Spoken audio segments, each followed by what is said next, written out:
Soon, the narrow street they were walking on made way for a small lot.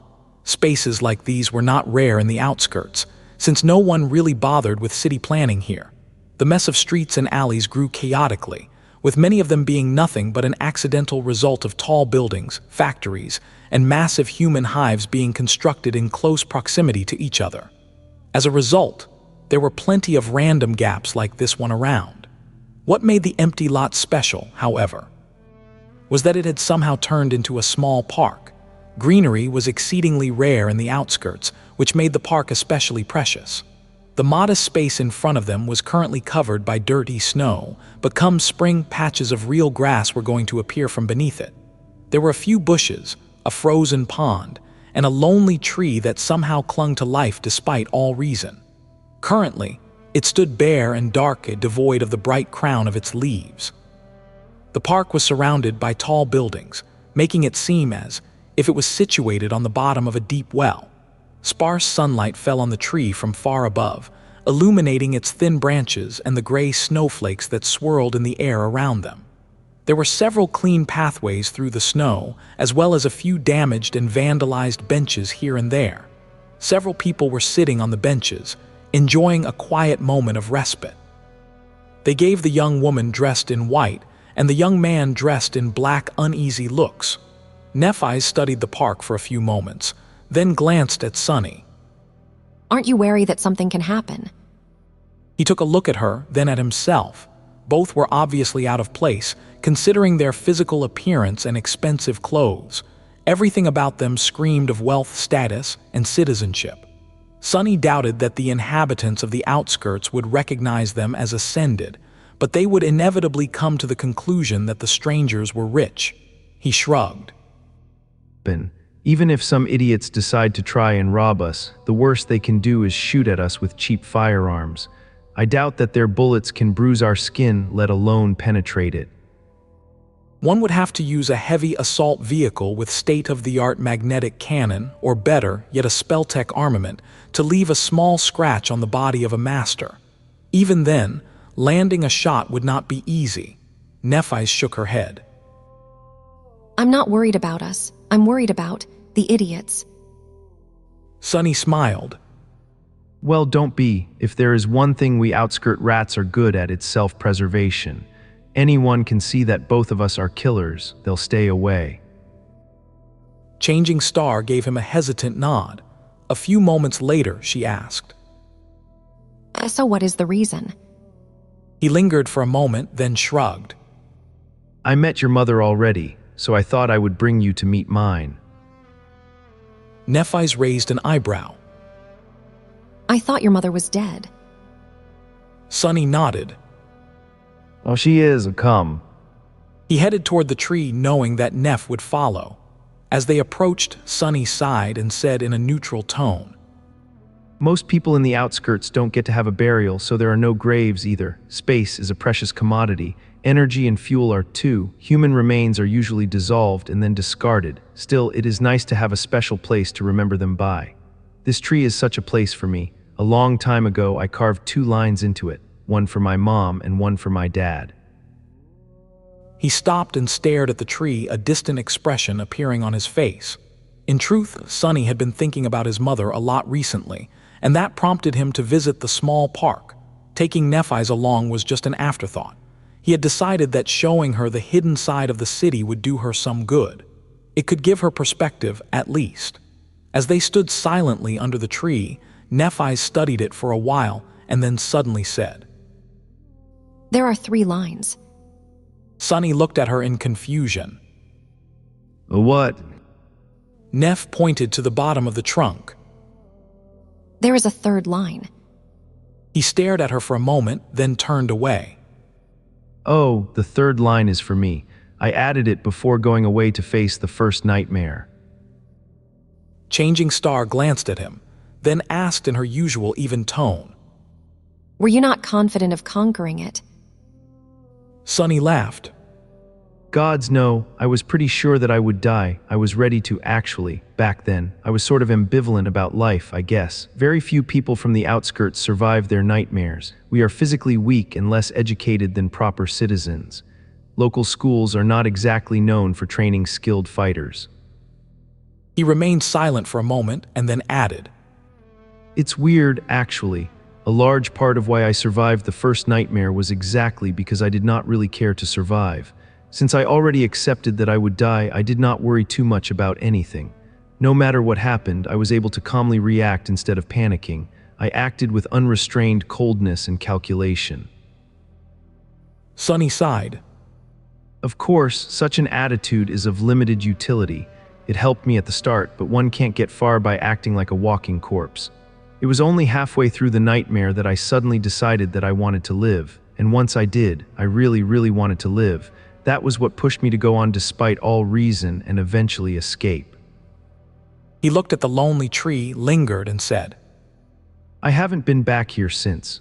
When I was carving the third line for myself, I had no idea that I would return one day as a master, let alone one with the special strategic asset designation and enough value to make both the government and the great clans fight over me. Sunny shook his head and grinned. What a strange turn of events, huh? They stood silently under the tree for a while. Eventually, Nephis looked at him and said evenly, You did well. Sunny glanced at her with a pale smile, then nodded. I guess I did, didn't I? My mom would have been very happy. If she was alive, that is. I am healthy, well-fed, and have a house in a good part of the city. I even found a student. These things might not sound like much to you, but to her, they would have been like a dream. He turned to the tree and added after a short pause, I don't really remember my dad too well because I was too little when he passed away, but my mom, I remember her perfectly. She was like a ray of sunshine. The strangest thing, though, is that when I was a kid, she was the whole world to me. I thought that she knew everything, could do anything. But now I realize that she was barely older than we are. She was more or less a kid herself. Nephis looked at him and said, But we aren't kids. Sunny tilted his head, then shrugged. That is true, I guess. We are adults, which is a strange thought.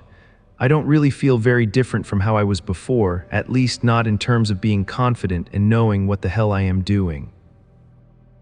Changing Star sighed, then shook her head a little. That is because you have been an adult for a long time. People like us have to grow up early. Sunny thought about it for a moment. I don't know. I have a suspicion that when I look back on today in a decade or so, I will be dismayed by how big of an idiot I was. Nephis smiled with the corner of her mouth. That has nothing to do with adulthood. He spared her a short glance and scoffed.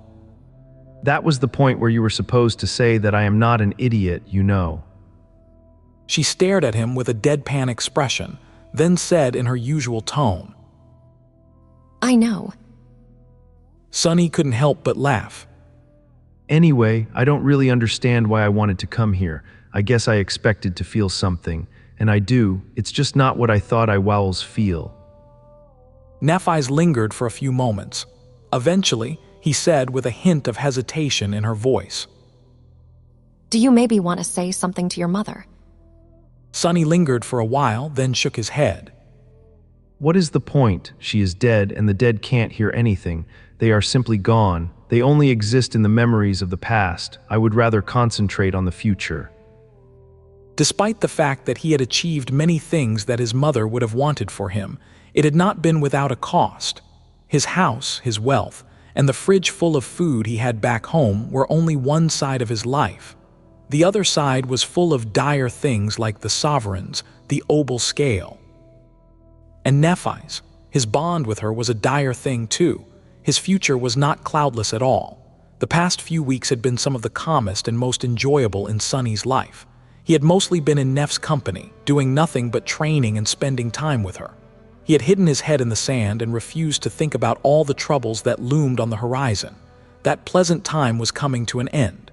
In a few days, Nephis was going to finally leave to face the Fire Keepers.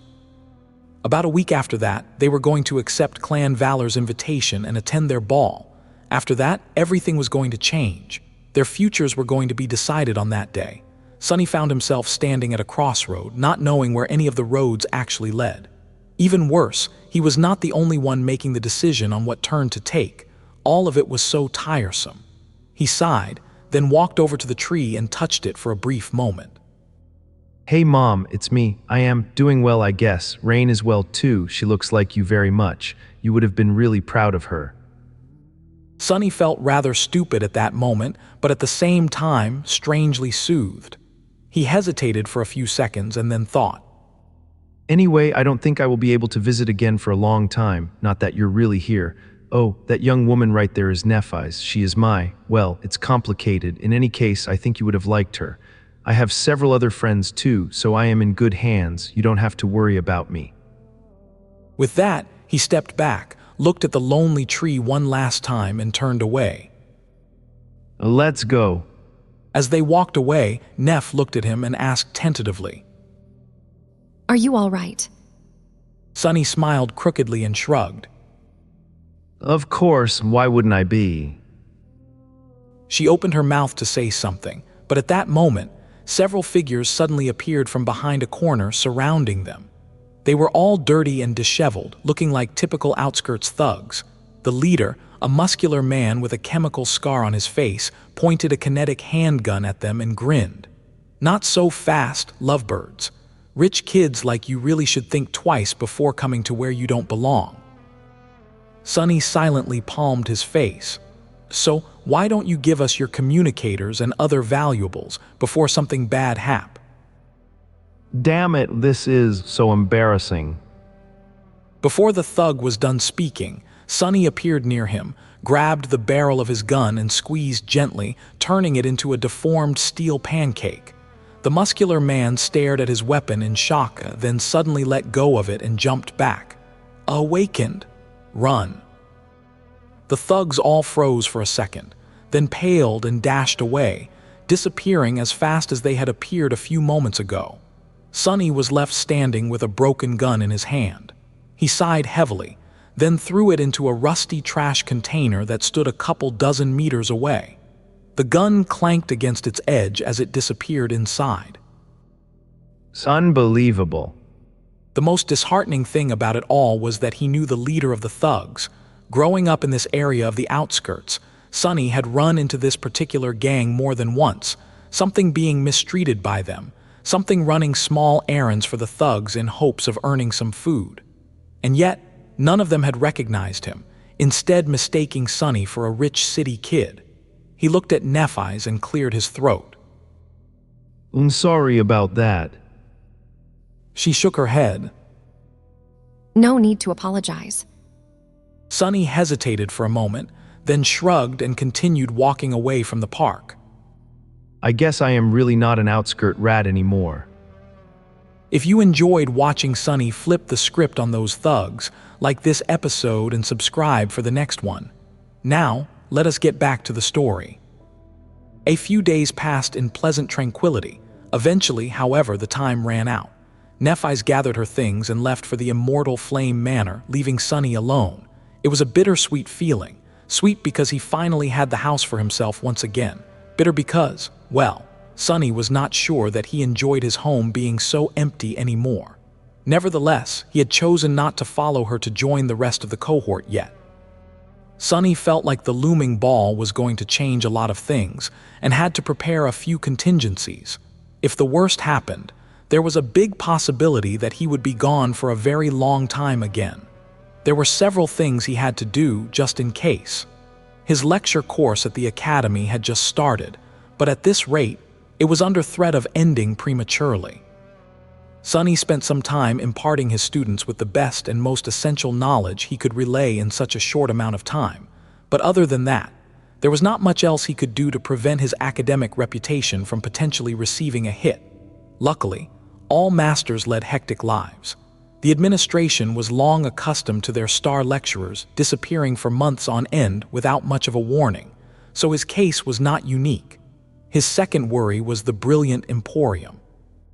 The memory store was already in a difficult position because of the invisible blockade that had prevented Sonny from visiting the dream realm and hunting down nightmare creatures for half a year. Their inventory was running low. In the past 6 months, Sonny had slowly shifted his business in the direction of selling memory versions of mundane items that he weaved. That was not a straightforward endeavor, however. Sure, The idea of having a toothbrush memory sounded pleasant. But he had to use a soul shard to create one. Considering how expensive soul shards were in the real world, the price of a simple toothbrush would have been simply unreasonable. So, after thinking for a while, Sonny had come up with a strategy of shifting his focus from necessities and toiletries to luxury items. That way, he could price them high enough to earn more than the price of a soul shard.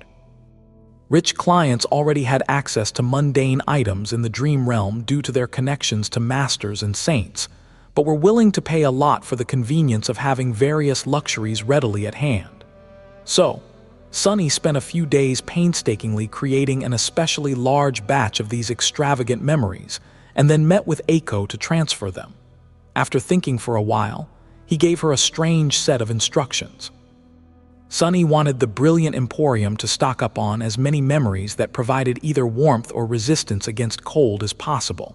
The second priority went to memories that could serve as a source of light, which were usually cheap and plentiful. He also told Aiko to sell every soul shard they had left. The reason behind this decision was simple: the approaching disaster in Antarctica. Once the government announced the voluntary mobilization, a lot of people were going to need to equip themselves for the harsh realities of polar night. The large amount of opening gates would also flood the market with soul shards, probably crashing their price to a certain extent. In any case, he hoped that the brilliant Emporium would survive for a while thanks to these measures, should something happen at the ball. Lastly, there was Rain. His sister was going to turn 16 in a few months, which meant that Sonny had very little time left to prepare her for the potential first nightmare. On the other hand, there were not a lot of things left that he could teach her. Of course, Rain still had a lot of room to improve, but at that stage, Sonny's presence was only of marginal use. What she really needed to do was to truly internalize and assimilate the skills and knowledge that he had already imparted to her, while Sonny could help his sister along. Most of the work had to be done by Rain herself. Still, he used the week before the ball to the fullest extent. The teenage girl might have been sour about how intense their lessons suddenly became, but it was for her own good. She was already better prepared to face the nightmare than he had been by far. Whether or not that would be enough, he did not know. Other than these three things, there was not a lot for Sonny to do. He prepared his home to go into conservation mode in case he did not return from the ball. He restocked the covetous coffer with various supplies for a long expedition. He fought against Saint to clean the rust off his battle instincts. He tinkered with his memories for a bit, trying to improve them. All of these preparations might have been for nothing, but Sonny was more willing to be wrong than to be unprepared. Finally, the fateful day came. Wincing at the thought of how much money he had spent on that thing, Sonny donned a stylish black suit and briefly looked at himself in the mirror. The bespoke attire had been made by a luxury establishment that serviced many prominent legacies and incorporated the most rare and durable materials, many of them coming from the dream realm. The suit was made in the style that many awakened preferred, existing somewhere between the modern fashion and the more antiquated aesthetic that memories adhered to. It was elegant and fitting, including a stylish half-cape and tall leather boots.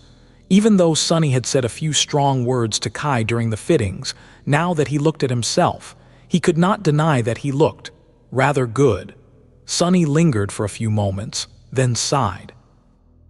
Let's face the music, I guess. With that, he briefly circulated essence through the coils of Soul Serpent, wrapped 3 of the 4 shadows around his body and walked outside. His carriage, in the form of a luxury PTV, was already waiting. 5 of them sat inside the sleek PTV, watching as the streets of the city flew by. Sonny was not the only one who had donned an extravagant suit. Kai was wearing an even more stylish attire, radiating so much grace and elegance that the interior of the moving vehicle seemed almost electrified. Cassie had chosen a simple but flattering gown of soft colors. Her bracelets and jewelry were picked to match the silver half-mask that she wore like a crown. The familiar blue-green cloak was draped around her shoulders. She was holding the quiet dancer by the scabbard, as if it was a cane. Effie wore a white tunic with tasteful gold accents. There was a golden laurel resting on her head, with similar bracelets and anklets accentuating its sheen. With her olive skin and toned physique, she looked like an ancient goddess. The huntress seemed to be enjoying herself as she sipped champagne from a tall glass. Nephis chose to wear a more practical attire, which was nevertheless equally splendid. Her nightly suit consisted of black trousers, a black doublet with silver embroidery, and a pristine white cape. The simple band of the crown of dawn accentuated the steely gray of her striking eyes. Her hands, clad in white gloves, rested calmly on her knees. All of Sonny's worries about how pompous he looked in his expensive suit disappeared. Compared to the others, he looked almost underdressed. Was there really any time to worry about appearances? Anyway, looking at the members of the cohort, he hesitated for a moment and then asked, "Are you ready?" Nephis glanced at him, then turned back to the window. It's just a ball. He stared at her for a moment, then grinned. Then he laughed. "So indeed. Soon, the PTV left public streets and entered the road that led to the stronghold of the Valor clan. Although their main seat of power was situated in the Dream Realm, safely protected by the great walls of the legendary Bastion, the family obviously maintained several prominent properties in the waking world. This one resembled a hybrid between an embassy and a sprawling fortress. The complex took enough area in the center of the city to be considered a separate district and encompassed a multitude of buildings, most of them just a few stories high. More floors, of course, were situated underground, where the bulk of activity took place. The purpose of the buildings ranged from serving as residences for the members of the clan and retainers to training centers for the household troops, research facilities dedicated to various applications of spell tech, and everything in between. Just like Nephis had said, a legacy clan was not just a handful of people united by a bloodline. It was a large organization that, in the case of Clan Valor, included thousands upon thousands of people from all walks of life. The fortress also housed vaults where the sleeping pods of those awakened who either belonged to or served the great clan were located, so security measures were nothing short of exaggerated. Sonny himself could see and feel plenty of sentries, both mundane and possessing greater powers. Judging by a slight frown that appeared on Kai's face, there were plenty more that he had failed to notice. The complex was fully prepared to face any kind of attack, be it a manifestation of a nightmare gate or a sudden assault perpetrated by the forces of rival clans. On one hand, that made Sonny feel safe. On the other hand, escaping this stronghold would not be easy. "Let's hope I won't need to." Other than that, the aesthetics of the complex were very pleasing to the eye. There were plenty of trees and grass around, with architecture that did a great job of hiding the utilitarian and militaristic design of the sprawling fortress. In fact, if Sonny did not know any better, he would have thought that he was in the middle of a blissful garden district that was meant for people to relax in peace and tranquility. Living here must have been very nice. Chances were he would have an opportunity to experience that life rather soon. Yeah, as if that would happen. Sonny glanced at Nephis and then turned away, his face darkening. A few minutes later, their PTV approached the center of the complex, where a grand structure stood, illuminated by bright spotlights. He felt a bit of awe when he noticed that it was built of stone blocks similar to those that Bastion itself consisted of. This hinted at the fact that the stones were brought to the waking world from the Dream Realm. Considering that only powerful masters and saints could transport matter between two worlds, the cost of the Great Hall was nothing short of astronomical. He could hardly imagine a more impressive and effective proclamation of wealth and power. The great clans really knew how to set the stage. The walls of the hall were decorated by vermilion banners that stretched from its roof to the very ground, each bearing the image of an anvil pierced by a sword. A red carpet led from the grand stairs to the road, where a row of similarly luxurious PTVs were parked, slowly moving as their distinguished passengers disembarked. Neat rows of uniformed honor guards stood at the sides of the red carpet, forming a living corridor through which the guests had to walk before they reached the entrance. Everything about them screamed of discipline and power. These soldiers alone were enough to protect people invited to the ball from most dangers. Not that the guests needed any protection. Although there were a few high-ranking mundane humans among them, most were either promising awakened or masters. There were even saints here, which made Sunny feel rather uncomfortable. If there was one group of people in the city he really wouldn't want to provoke, it were those attending the ball. Sunny felt like a little fish being thrown in a tank full of hungry sharks. He could probably fight off or at least escape from any one of these sharks. But all of them together. Still, I'm not without sharp teeth myself. Finally, their PTV reached the vermilion carpet. Sunny waited for the door to open, then sighed and stepped outside. Nephis walked forward with her usual impassive confidence. It was as though the magnificence of the towering hall, the rows of armor-clad honor guards, and the distinguished guests surrounding them did not deserve her attention, let alone apprehension. Her face was still and inscrutable, and her eyes were cold and focused. As the rest of the cohort followed behind her, Sunny couldn't help but feel uneasy. Right now, he was especially frustrated at his lacking ability to read her moods. He just hoped that Changing Star was not going to try and assassinate the members of the Valor clan as soon as she saw them. No way, she wouldn't, right? Their arrival caused a bit of a stir. Many eyes were suddenly directed at the 4 members of the cohort, but it was nothing compared to how many people were staring at Nephis either openly or in secret. She did not pay them any attention, so Sunny looked straight ahead and pretended to not care either. Of course, he was tensely studying everything and everyone around them through his shadow. Somehow, he felt as if he had returned to the Red Colosseum. Sunny almost expected the people surrounding them to start chanting glory at any second. Of course, that did not happen. The cohort walked up the stairs and entered the grand hall, where they were led to massive doors that were carved of familiar wood. As the doors opened into a vast chamber full of exquisitely dressed people, a loud voice announced, "Lady Changing Star of the Immortal Flame Clan, Ascended Song of the Fallen, Ascended Raised by Wolves, Ascended Nightingale, Ascended Sunless." For a moment, every conversation in the hall paused. Everyone turned to look at the new arrivals. Sunny frowned. The amount of pressure that crashed into him was enough to make a mundane person kneel. It was not that the guests were consciously exerting it, just the side effect of so many powerful people being gathered in one place. Just at first glance, he identified nearly 100 masters and a handful of saints in the crowd, with each of the latter basically glowing like a beacon of power in the sea of people, surrounded by a small island of empty space. A very large chunk of humanity's defensive capabilities were gathered in this hall. If Sunny was pressured, then Nephis must have felt as if a mountain landed on her. And yet, she did not bat an eye. A wave of whispers rose, barely audible in the harmonious hum of relaxing music. It's her. What? Changing Star is here. Look, it's the heiress of immortal flame.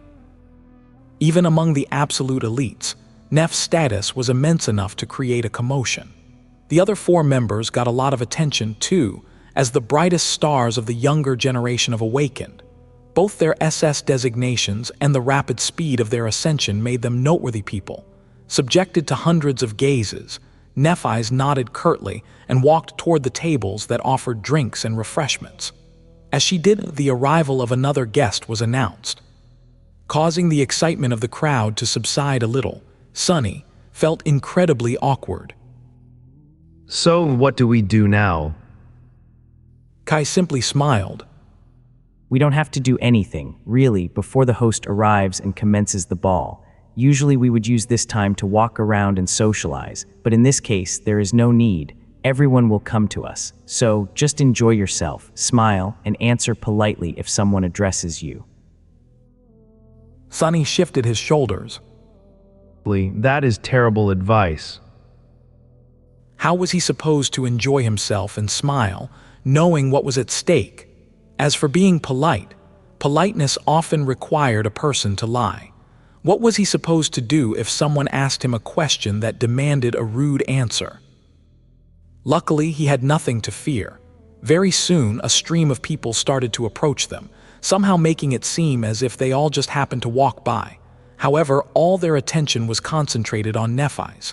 Barely anyone spared a moment to chat with the other members of the cohort, and even then, Sunny was the last in line, which suited him fine. Lady Changing Star, it is an honor to meet you. You made us all proud. Young lady, I was actually friends with your grandfather. I once fought a battle side by side with your parents. The memory of their valiance was forever etched into my heart. Everyone wanted to, if not become friends, then to at least establish a connection with the daughter of the hallowed clan that seemed to be rising from the ashes. Nephis remained calm, conversing with the great and powerful people that approached her in a neutral but slightly stifled tone. Sunny could feel the flames burning in her soul growing hotter and hotter, however. She was filled with masterfully suppressed rage. Well, he would be too. All these well-wishers could not wait to share the tales of how highly they valued and admired her parents and grandfather. And yet, they had been perfectly fine to do nothing when the immortal Flame clan needed help. None of them had raised a hand to help Nephis when she was young, weak, and being hunted by the assassins of the hidden rulers of the awakened society. It was only now that she had become ascended, and an absolutely outstanding one at that they remembered past friendships and tried to ingratiate themselves to her. Their smiles and pretty words were worthless. Their friendship was worthless. This was all just a big charade. Sunny observed the elites with a bit of bewilderment. Were they all such shameless liars, or did they actually believe their own lies? In any case, this feast of deceit was nothing short of delectable, if only it was not so amateurish. After a while, he suddenly felt a cold shiver running down his spine. Turning his head slightly, Sunny noticed a familiar face.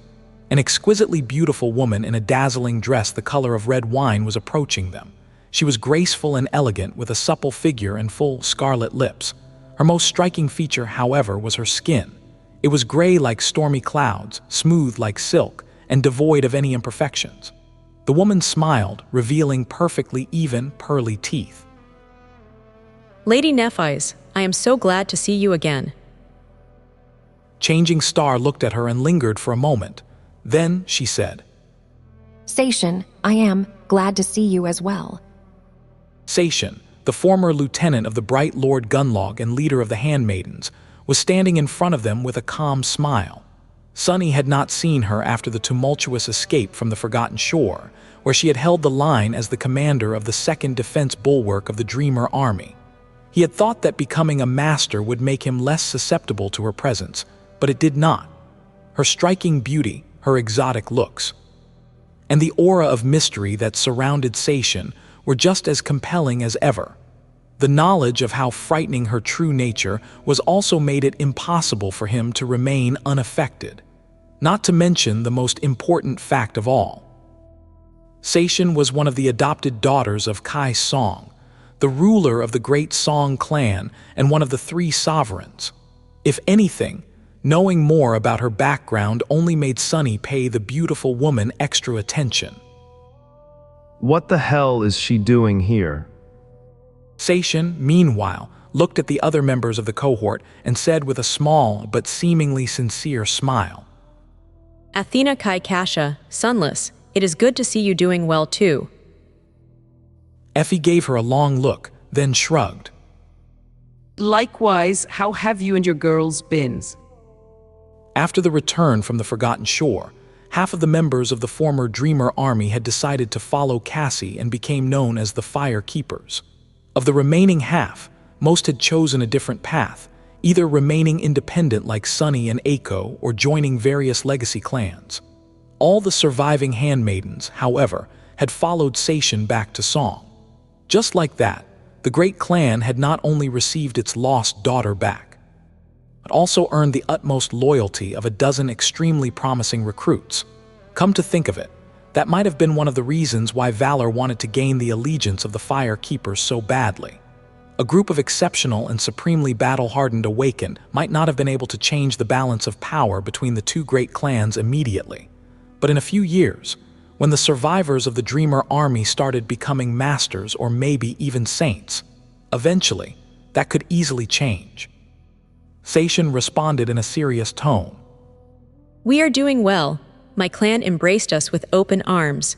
After reuniting with my sisters, I was also able to bring a lot of value to the Song family with my unique knowledge and experience.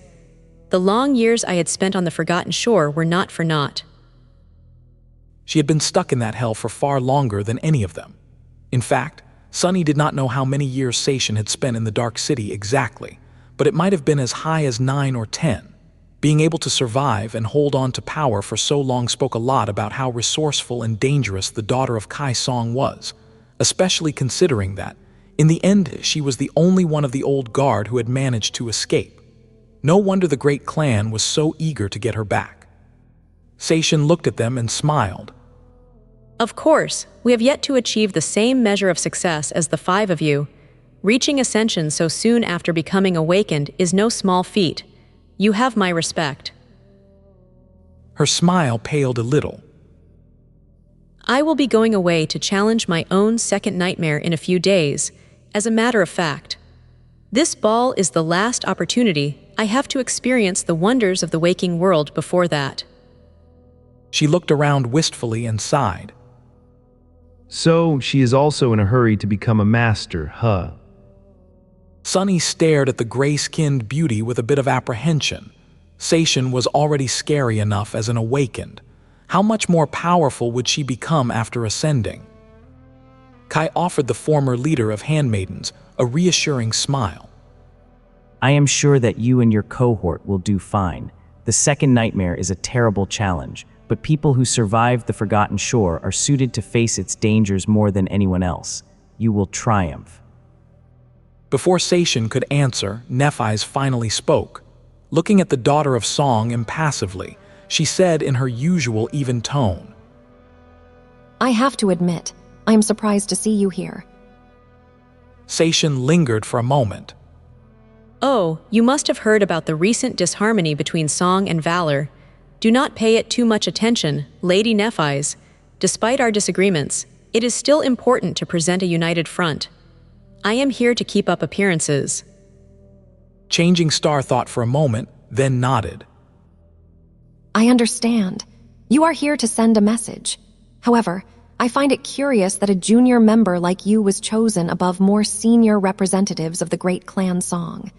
One can't help but wonder what message exactly such a choice is intended to deliver. Sation's smile widened a little. Well, it is not my place to question the decisions of the elders. In any case, I am very happy that I got the chance to see you all again. While we were never truly friends, I value what you have done for me and my wards, as well as what we went through together, a great deal. Her pearly teeth glistened in the bright light of exquisite chandeliers, suddenly seeming much sharper. I hope that we will be able to deepen that bond one day. Of course, whether or not it blossoms into a real friendship depends on our decisions. Sunny sighed. Lord. Sation looked at them one last time. Strangely, her gaze lingered on him for a few extra moments. Then she politely excused herself and left to mingle with other guests of the ball. So that's what it was all about. Her meaning was more than clear.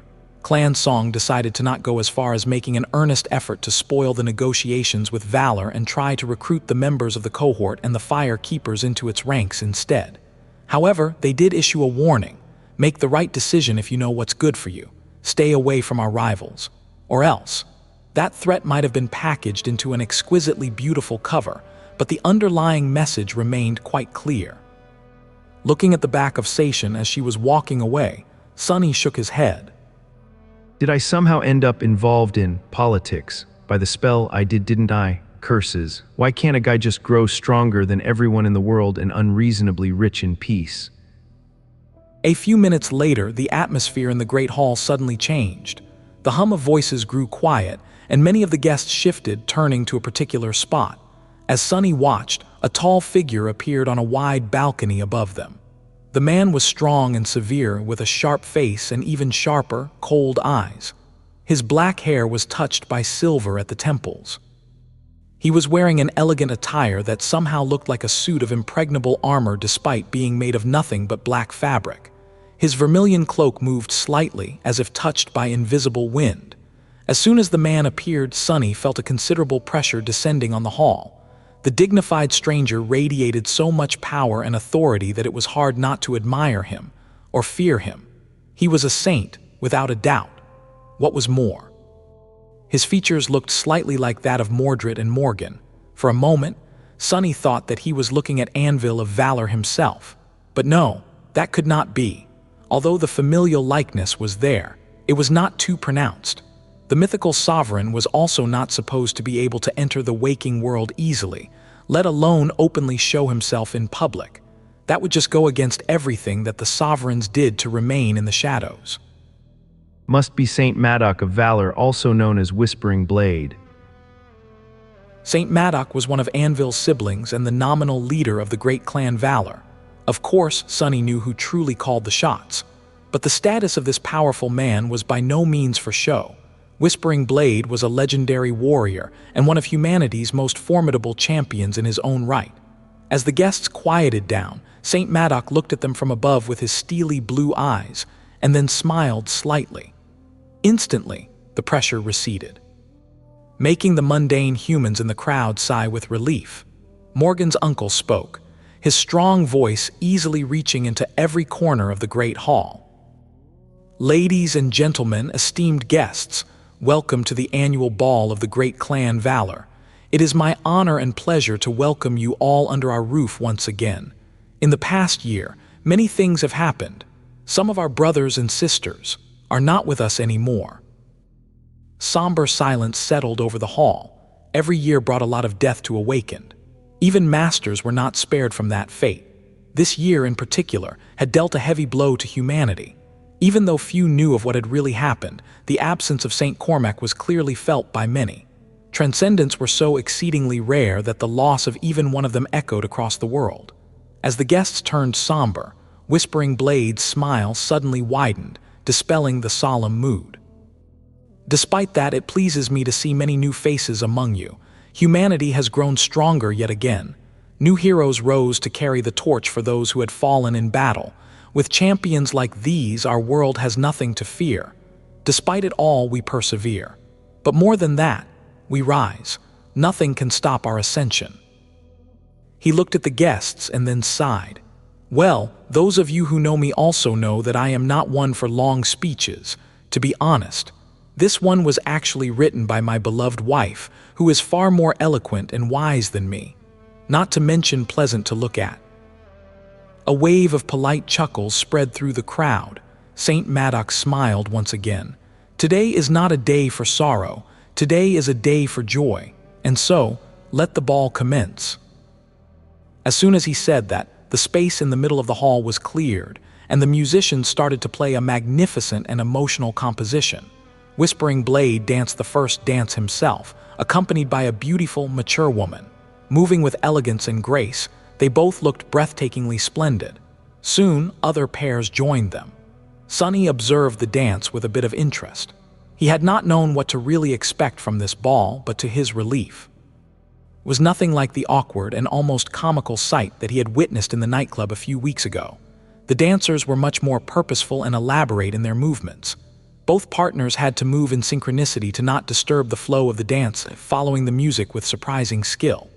The gracefulness of their steps, the exquisite attires, the radiant physical beauty common among the awakened, the luxurious decorations of the great hall, all of it made the ball look rather dazzling. He was also able to appreciate the ceremony due to his familiarity with shadow dance. Of course, his battle style was not a literal dance. However, it was derived from one. In fact, every battle style had something to do with dancing, since both had to do with motion, coordination, agility, and rhythm. So, even if Sunny was never taught how to dance, he was able to quickly learn the basics from just observing those who were better versed in it. He could have even joined the dancers if he wanted to. Of course, he didn't. Sunny noticed that it was customary for men to invite the women to dance. As he watched, many handsome and distinguished guests offered their hands to their beautiful counterparts and led them to the center of the hall. More than a few burning gazes landed on Nephis, but were quickly doused by her cold, unapproachable expression. Fortunately or unfortunately, the other members of the cohort were caught in the cone of silence that surrounded her. so no one approached them either. After some time, Kai invited Cassie to dance, while Effie wandered away in the direction of the tables that were barely standing, burdened by the weight of various delicacies. Sunny, meanwhile, grew bored. How long do we have to wait? Are these negotiations going to start or what? Eventually, he glanced at Nephis, then left her and walked away in search of a bathroom. A few minutes later, he was washing his hands in front of a mirror.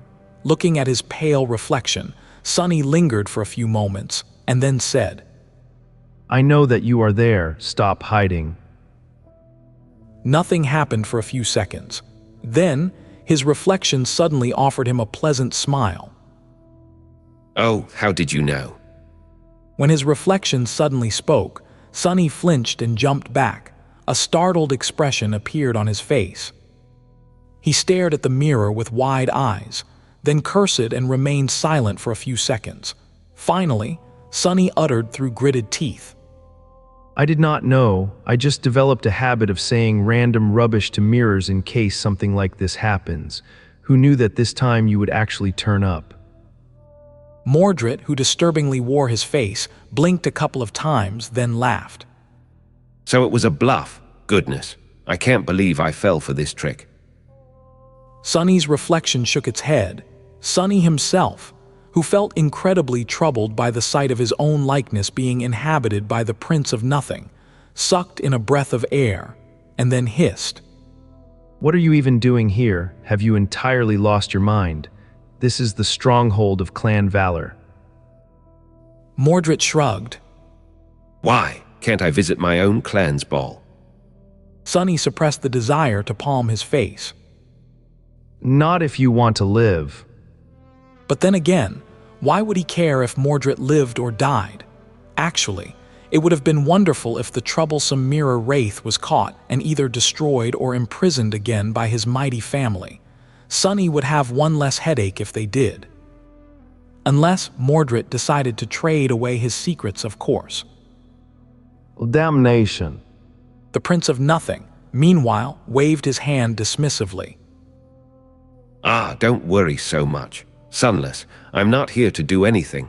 I just wanted to take a peek at the festivities. No one will notice. Judging by his confident smile, Mordred was sufficiently certain of that statement. This probably meant that he had acquired at least one potent anti-divination tool. Well, the mere fact that the great and mighty clan Valor had failed to track him down, yet already hinted at that possibility. If not for Sunny's random shot in the dark, no one would indeed have noticed the transient reflection. Mordred looked at him and lingered for a few moments. Then, he said in a pensive tone, You know, Sunless, for someone who keeps denying his ties with the great clans, you sure brush sides with them a lot. Sunny was so outraged that he lost the gift of speech for a second. And whose fault is that, you bastard? If you didn't involve me in your mess, I would have been living happily ever after somewhere else. Well, probably. Mordred awkwardly coughed. Then, he regained his composure and said with a bit of reproach, I already apologized, didn't I? In any case, complications or not, you should choose your friends carefully, Sunless. Sunny glared at the reflection for a bit. Am I having a déjà vu? I swear I just had this exact conversation with someone else a few minutes ago. You did not steal Sation's body by any chance, did you? Mordred tilted his head a little. I don't think so. Who is Sation? Sunny opened his mouth, then frowned. No, he wouldn't have. The damned lunatic was already being hunted by one great clan. Killing an heiress of another would do him no good. An acquaintance of mine, never mind about her. Mordred smiled. If you say so, I must say, you do have a lot of interesting acquaintances. A curious expression appeared on the reflection's face. That changing star is rather fascinating. To think that the immortal Flame clan was able to return to a semblance of its former glory, and with the help of a young dreamspawn, no less. Maybe I should take her body instead. What do you think, Sunless? Should I? He was obviously probing to get a reaction out of Sunny, but luck was not on his side. Sunny simply shrugged and said indifferently, Be my guest. It seemed as if he was absolutely disinterested in whether Mordred would kill and replace Nephis or not. Of course, he wasn't. Not really.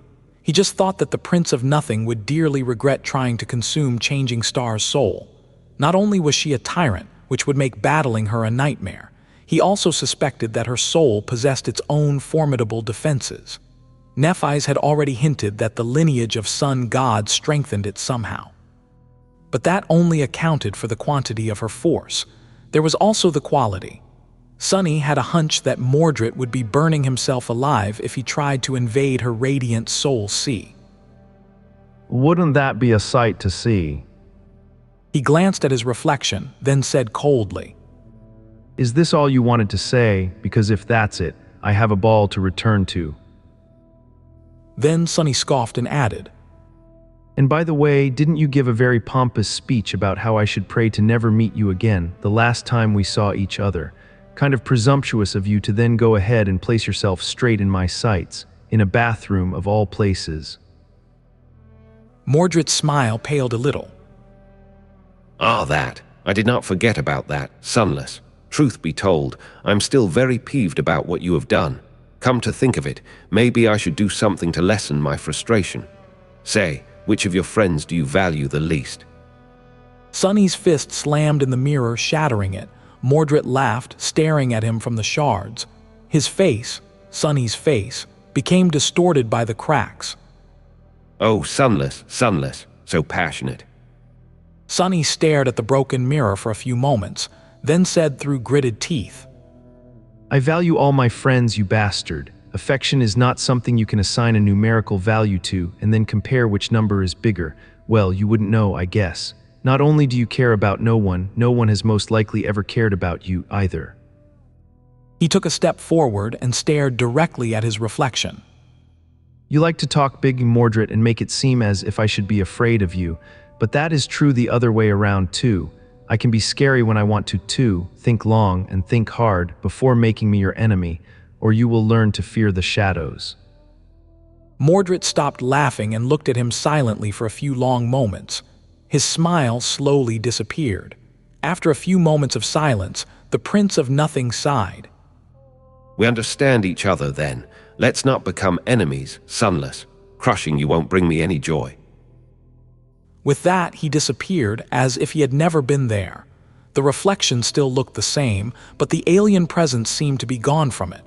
All that remained was a broken, distorted, angry image of Sunny.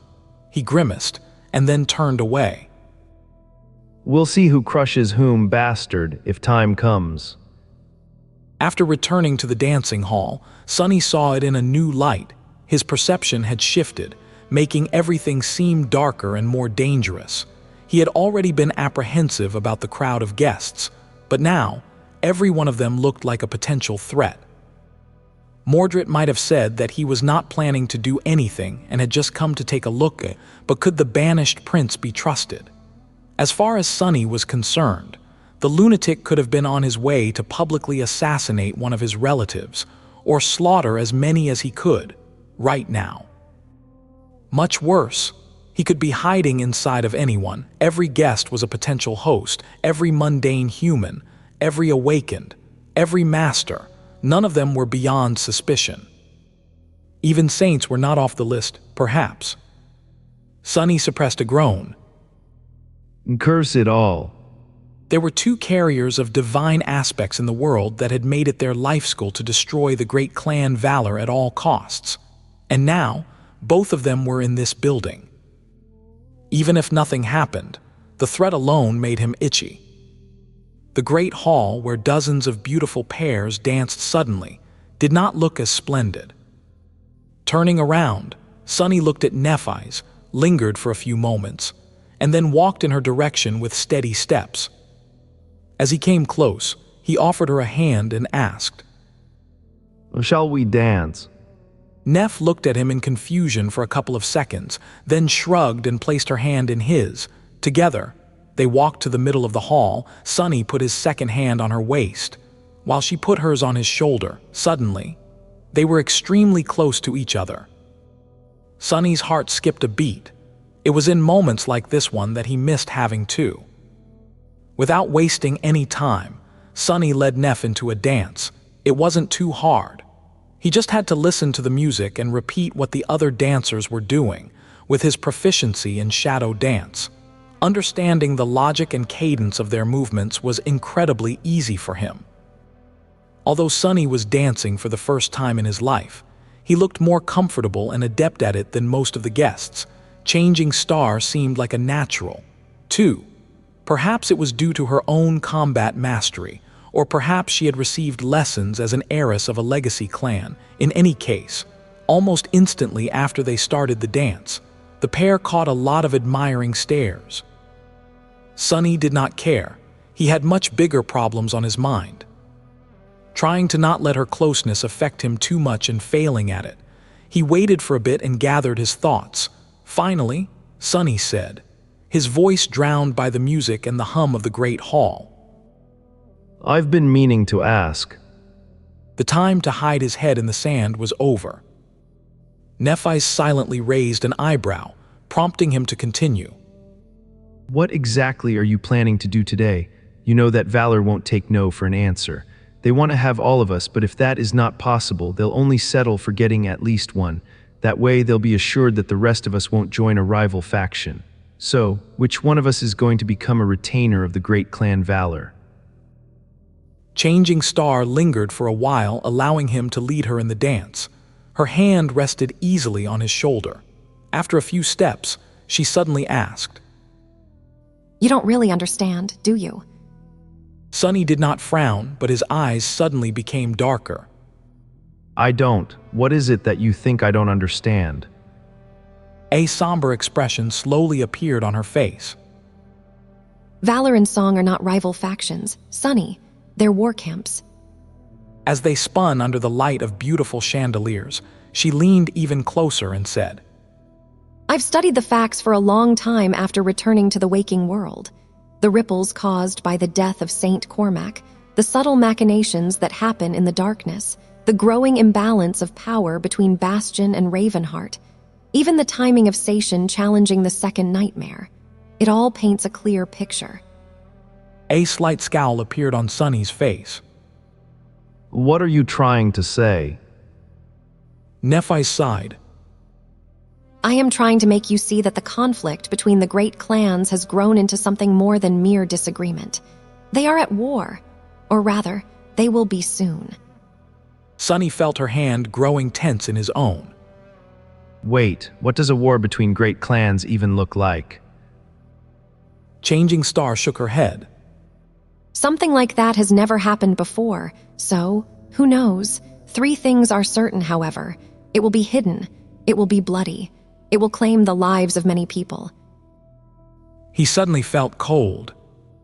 Damned legacies. Antarctica is about to fall and they choose that exact moment to lunge at each other's throats. Bastards. Sonny remained silent for several steps and then looked at Nephis intently. All right, but what does it have to do with us? She suddenly gripped his shoulder tighter and met his gaze. Cold, dangerous white sparks were dancing in her eyes.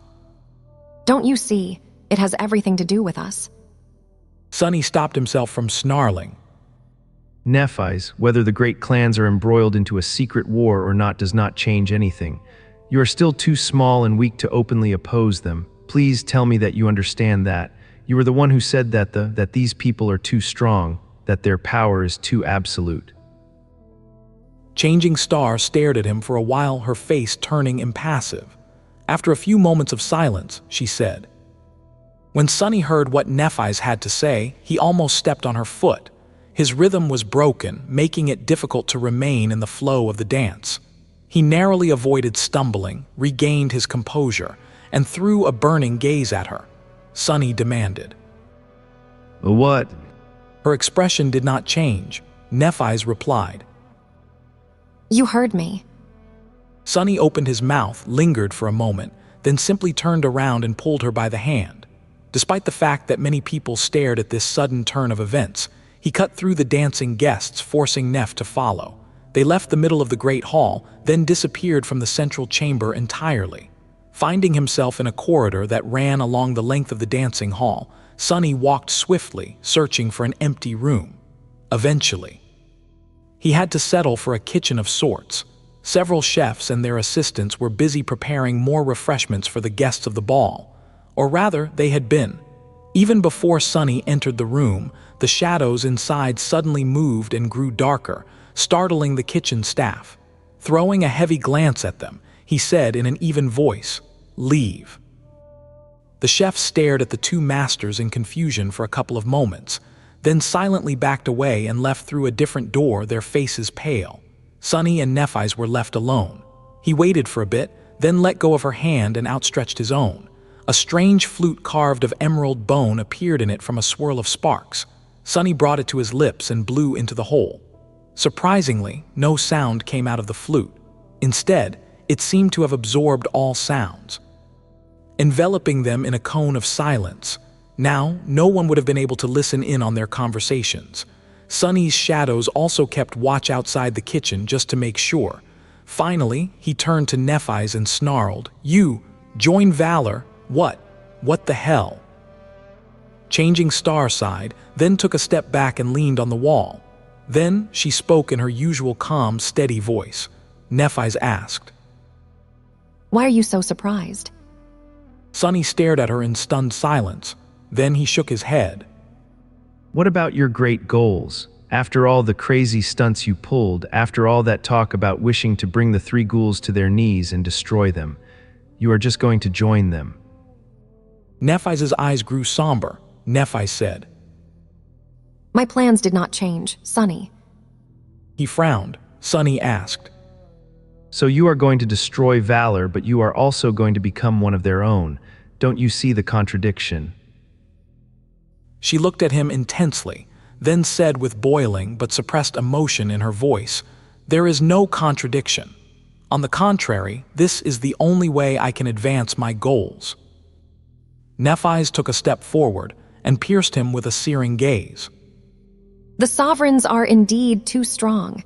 Their power is indeed too fearsome, and I am truly too weak to contend with them. For now, however, they will fall by my hand in the end. Did you hope that 2 years of being lost in the dream realm would have dulled my resolve? Did you think that I would give up? Sonny shook his head with a dark expression. Changing Star smiled. No, my resolve was only made sharper. I spent so many days, so many nights thinking about how to move forward and bring these old monsters down. It was not too hard to realize that if my own strength is not enough, I have to borrow it from someone else. Whose strength should I borrow then? But that is so obvious. If the sovereigns are so powerful, why would I not use their own power to destroy them? Sonny blinked slowly. Sonny ventured, So, divide and conquer. This is your great plan. Nephis shrugged. Nephis replied, They are already divided. I have to thank you for that, by the way. Although the conflict between Valor and Song had been brewing for a long time, the sudden appearance of the Dreamer army made it worse. But most of all, the death of Saint Cormac and the return of the banished Prince of War was what finally made it intolerable for the great clans. He scowled. Sonny demanded, What does Mordred have to do with any of this? Changing Star smiled darkly. Nephis observed, He is in the same position as me, which means that he will do the same thing as me. He would have sought out a way to use one of the sovereigns against the other, too. Sonny's eyes widened. Mordred had a vendetta against his two fathers, both the one who had spawned him and the one who had raised him. That left only. Sonny breathed. Don't tell me, is that lunatic going to join forces with the Song clan? Nephis nodded with satisfaction. Nephis said, I would be surprised if he did not already. And if I can come to that conclusion, then that means that Valor knows as well. Why do you think the strife between the two great clans has suddenly grown so dire? Valor has fewer saints. Thanks to Sation, Valor has fewer promising awakened seeds. And now, one of their most formidable creations has joined hands with the adversary. How do you think they'll react? Sonny looked at her grimly. Sonny muttered, Not well. Changing Star lingered for a few moments, then nodded. Nephis said, But that is what puts me in a unique position. Yes, I am small and weak. Yes, my individual strength is more or less insignificant. However, because of how disadvantaged the great clan Valor is, they desperately need me. My value in this situation is disproportionate to what it would have been otherwise, which is why they are ready to put aside their desire to see me dead and are willing to embrace me instead. Sunny scoffed. Sunny shot back, that is all great, but why would you want to embrace them too?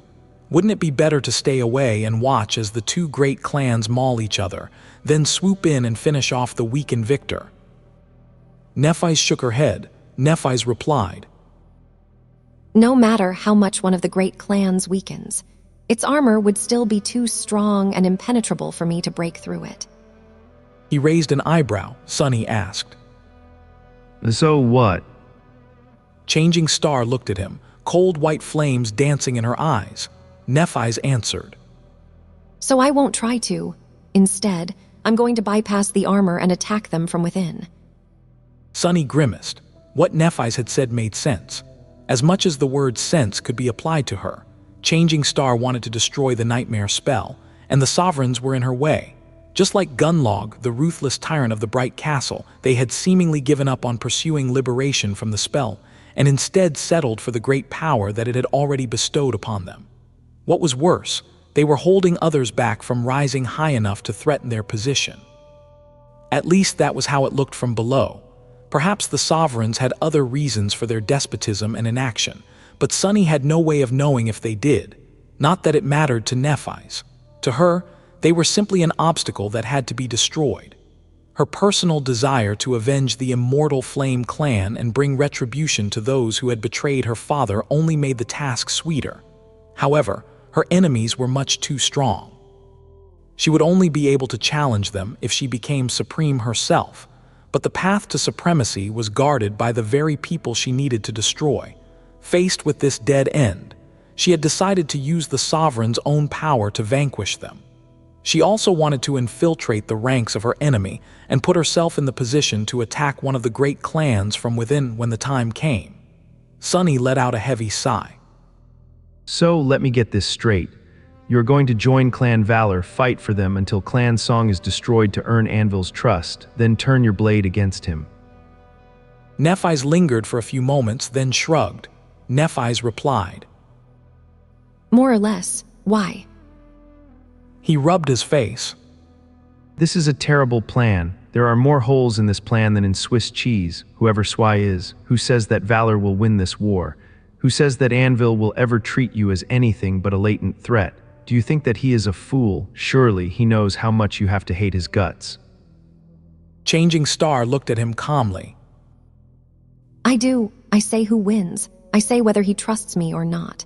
It all depends on me, does it not? If I want the great Song clan to fall, I have to make sure that it falls. If I want to win Anvil's favor, I have to make sure that he favors me. I am not a passive observer in this, Sunny. I have agency to shape the future into what I want it to be, or at least try to. Sure, the chances of success are poor, but when were the odds ever on our side? Sunny scoffed, then shook his head. I'll give you that, our luck was always terrible.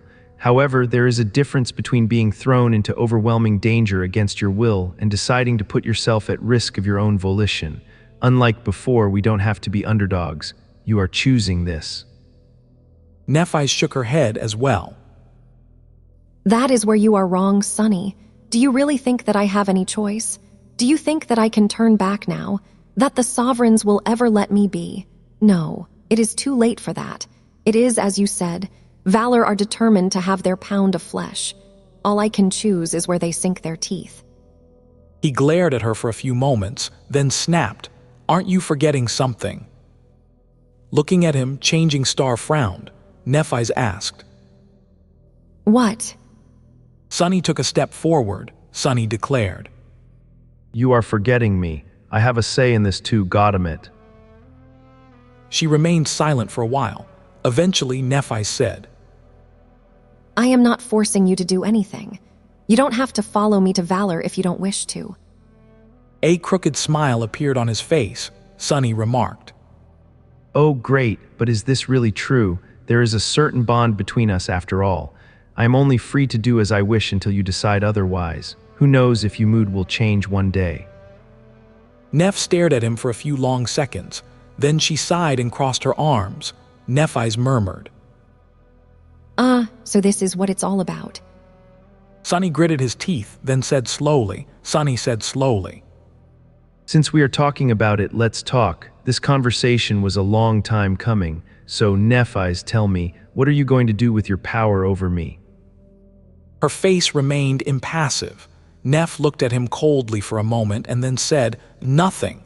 I will never order you to do something for me ever again." Sonny was already opening his mouth to retort before she finished speaking, but then froze. He stood still for a few moments, then let out a long breath. Good, because if you ever tried, one of us would have died. That is not a threat, just a fact. Suddenly, white sparks ignited in Changing Star's eyes. She leaned forward slightly and said, her voice full of barely suppressed emotion, "And do you know why?" Suddenly feeling a sense of unease, Sonny frowned. Sonny replied, No, I can't say that I do. Why?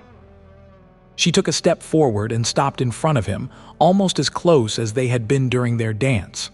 Her face was still, but her eyes were full of searing flame.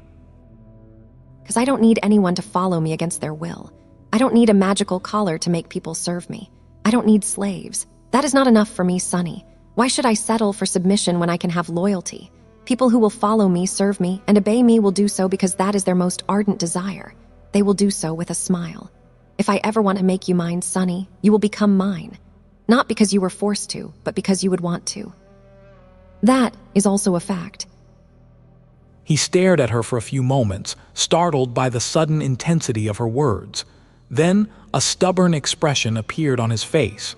Sonny retorted, Aren't you too full of yourself? Who do you think you are to decide what I want? Nephis looked at him, then turned away and sighed. Nephis said, I am the person who knows you best in the world, Sonny. 2 worlds even. She lingered for a few moments and then added quietly, As I said, I will never force you to do anything. But whether you like it or not, our fates are intertwined. And that bond has nothing to do with your innate ability. In truth, they were entangled the moment we met in front of the academy gates. We just did not know it yet. You can't escape it. Can't escape fate. Sonny looked at Nephis for a long time and then smiled darkly. Sonny said, Watch me. With that, he dismissed the bone flute, turned around and left the kitchen. Entering the corridor, Sonny walked away. His nostrils were flaring and his face were contorted by an expression of anger. As he walked, he took out his communicator and dialed a familiar number. After some time, a female voice resounded from the speaker. Jet said, Sonny, what a nice surprise. It's good to hear from you.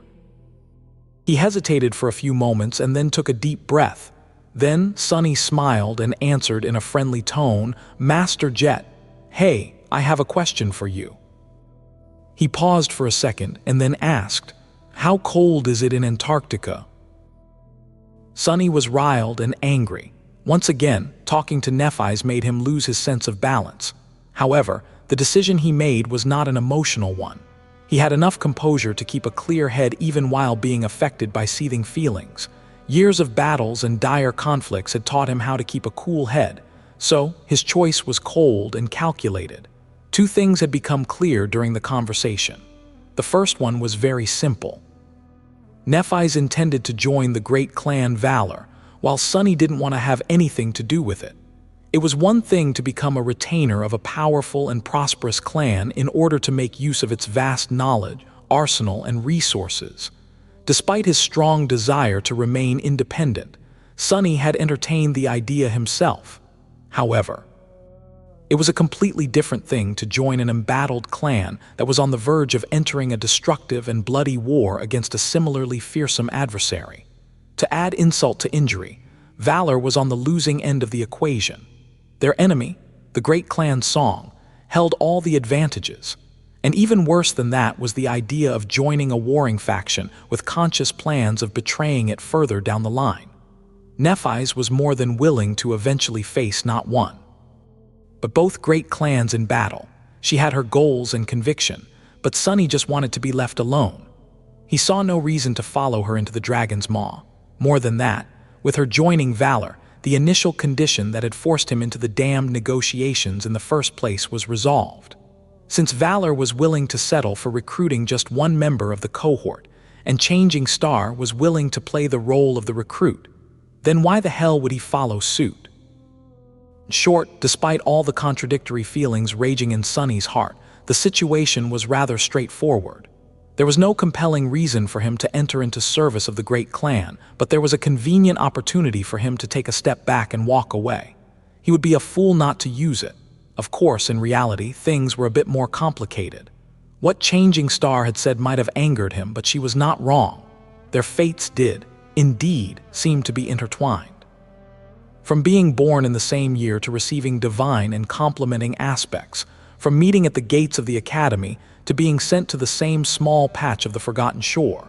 Whether by coincidence or not, their connection went far beyond the tether of the shadow bond. Sunny had a strong suspicion that his intrinsic attribute, Fated, had a lot to do with placing Nephis in his path. And as much as Sunny wished to defy fate, he was not arrogant enough to think that he was ready to break its chains just yet. He could already see how, no matter what he did, he would not be able to escape colliding against Changing Star again. She had been right when she said that escaping the notice of the great clans entirely was impossible for them. More so for her, but also true for Sunny. With his meteoric rise, his special strategic asset designation, and his connection to both Nephis and Mordred. Not to mention Shadow God and Weaver, coming into contact with the Sovereigns and their domains was just a matter of time. Even if Neph joined Valor and Sunny did not, they would most likely meet again soon enough. The question, then, was more about the nature of their future relationship than whether it would exist or not. So, what could Sunny do to shape it into something that had a semblance of corresponding to his desires? Perhaps the most important revelation that had resulted from their conversation was the nature of Neph's intentions towards Sunny and her power over him. Sunny had spent several weeks burying his head in the sand and avoiding this pivotal discussion. As the result, those weeks had been, perhaps some of the nicest in his life. However, his actions had also caused everything to blow up in his face in the end. Nephis had said in no uncertain terms that she had no intention of ever issuing another order to him, not because of any moral consideration, but simply because it was beneath her. Changing Star had no need for an unwilling slave. She disdained the idea of forcing anyone to obey her. Instead, she planned to have people follow her of their own free will. Instead of enslaving anyone, she preferred to have people enslave and bind themselves by their desire to serve her.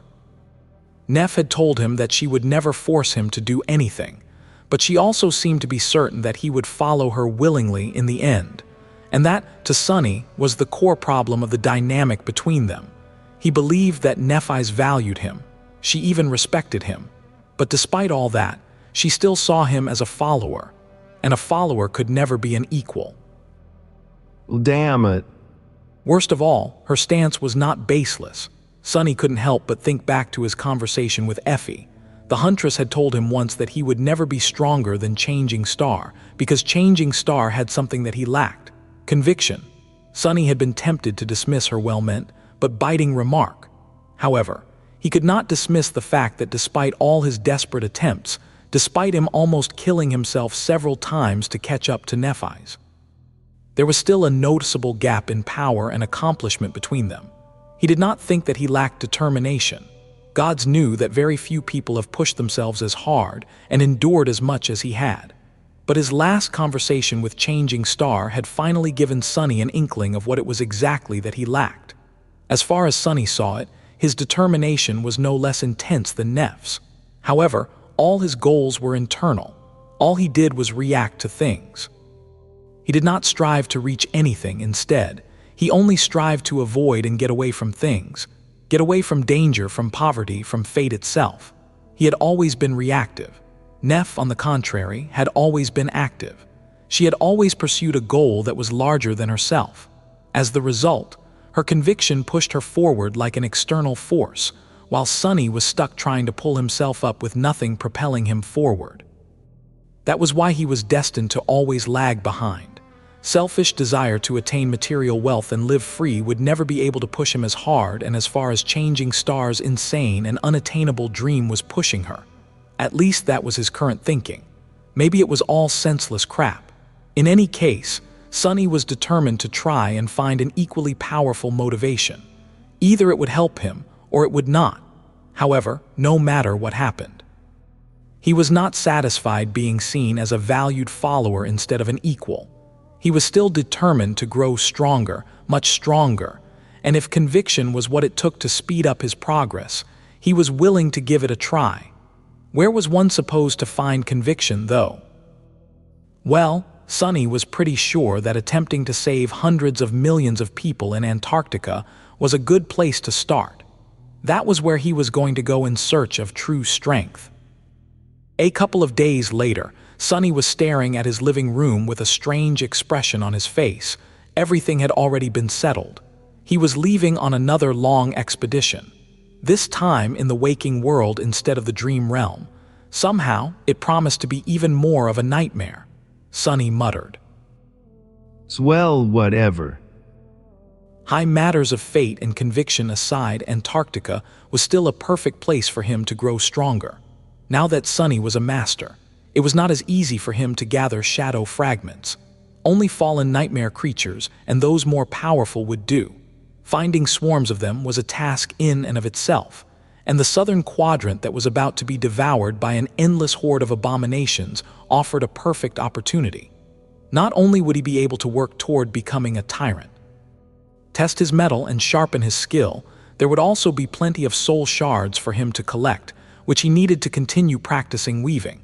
So, Sonny was supposed to be gathering his things and preparing to leave. The thing was that he had already done that before the ball, just in case he would have to run away in haste. Sonny had prepared so thoroughly that he could just walk out of the door and disappear right now. Sonny muttered. Weird. He sighed and then checked the refrigerator again, just to make sure that he did not leave anything that could spoil there. Sonny muttered. Nope, all clean. His communicator vibrated, then displayed a notification. The title of a network article appeared in view. Breaking news. A young hero is adopted by the brother-in-arms of her late father. Changing Star joins hands with the great clan Valor. The corner of his mouth twitched. At that moment, the door opened, letting in Effie and Kai. The two looked around, noticing the condition of the house. A few moments later, the huntress shook her head. Effie asked, Damn, you are really livings. Sonny closed the refrigerator, then walked over and patted her on the shoulder. Sonny said, I am. Effie stared at him for a couple of moments, then sighed. Effie asked, And you're still not going to tell us where? He smiled. Sonny said, I'm not at liberty to say. Don't worry, though. You'll probably learn in about a month. She blinked. Effie demanded, What's that supposed to mean? Sonny waved a hand. Sonny said, It just means that you'll know soon. Effie remained silent for a few moments, then shrugged with irritation. Effie grumbled. Well, all right, be that way then. Sonny hesitated for a bit. Finally, he asked, What about you and the others? This time it was Kai who answered. Kai said, You must have already seen the news. It hasn't been officially announced yet, but a thing like that is hard to keep secret. Nephis is being adopted by Clan Valor. Cassie and the Firekeepers will follow her as retainers. As for Effie and I, well, to be honest, we haven't decided yet. Sonny glanced at his friends with a somber expression. Sonny asked, What are you guys thinking? Effie leaned on the wall and grimaced. Effie said, I don't know. I was always thinking about becoming a master, but weirdly, I never really thought about what I would do after. Those pompous valor folks rub me the wrong way, but they do have a lot to offer. Plus, pretty much everyone I know is with them now. Kai smiled weakly. Kai said, I am even more lost. I didn't even have thoughts of becoming a master. Now that I am, I want to do some good, I guess. It's just hard to determine what is the best way to do it. Sonny lingered for a few moments. A heavy sigh escaped from his lips. Sonny said, Don't be in a rush to make a decision. Wait for April at least. It was February right now. By April, the collapse of Antarctica would be slowly starting, and the government would have already announced voluntary mobilization. Sonny had wanted to tell his friends about the approaching disaster, but Master Jet insisted on keeping it confidential for now. He was not sure that Effie and Kai would want to go there anyway. The two of them, meanwhile, glanced at each other.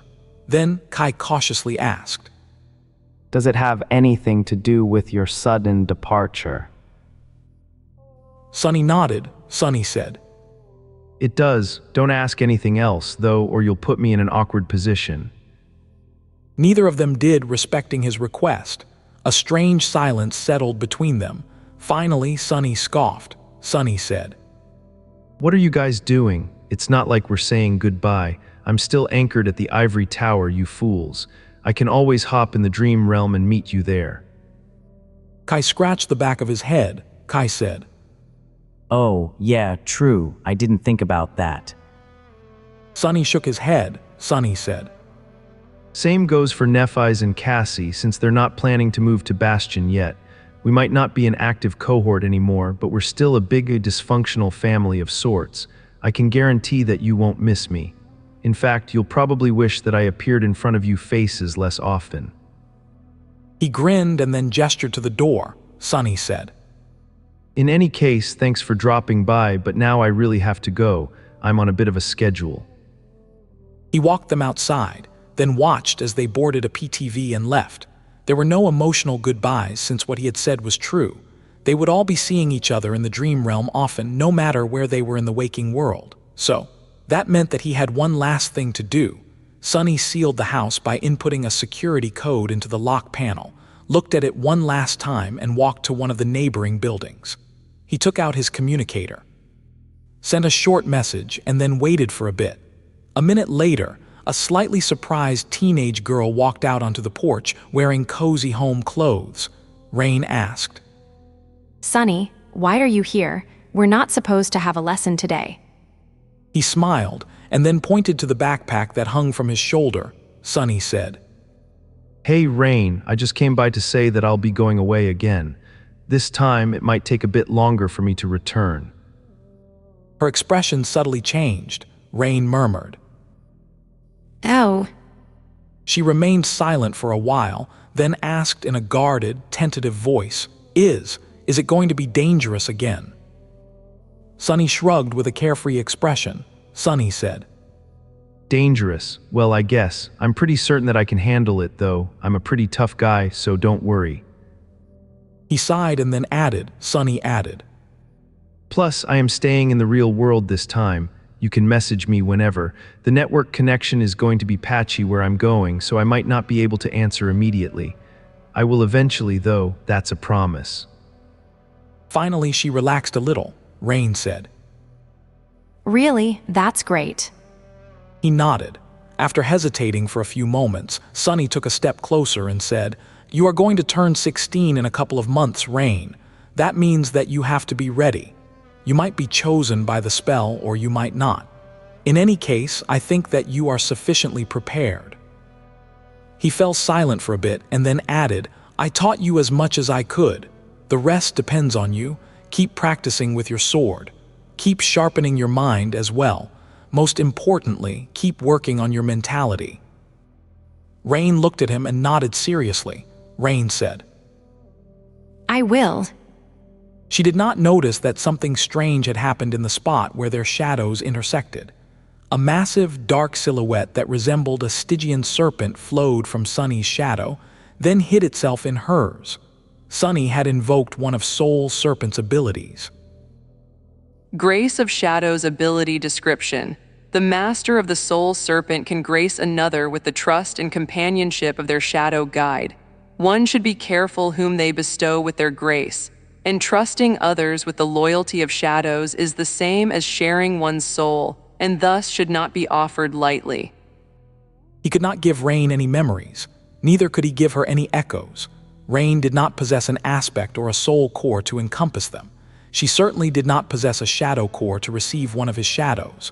But Serpent was different. Grace of Shadows allowed it to accompany anyone who had a shadow, including a mundane human.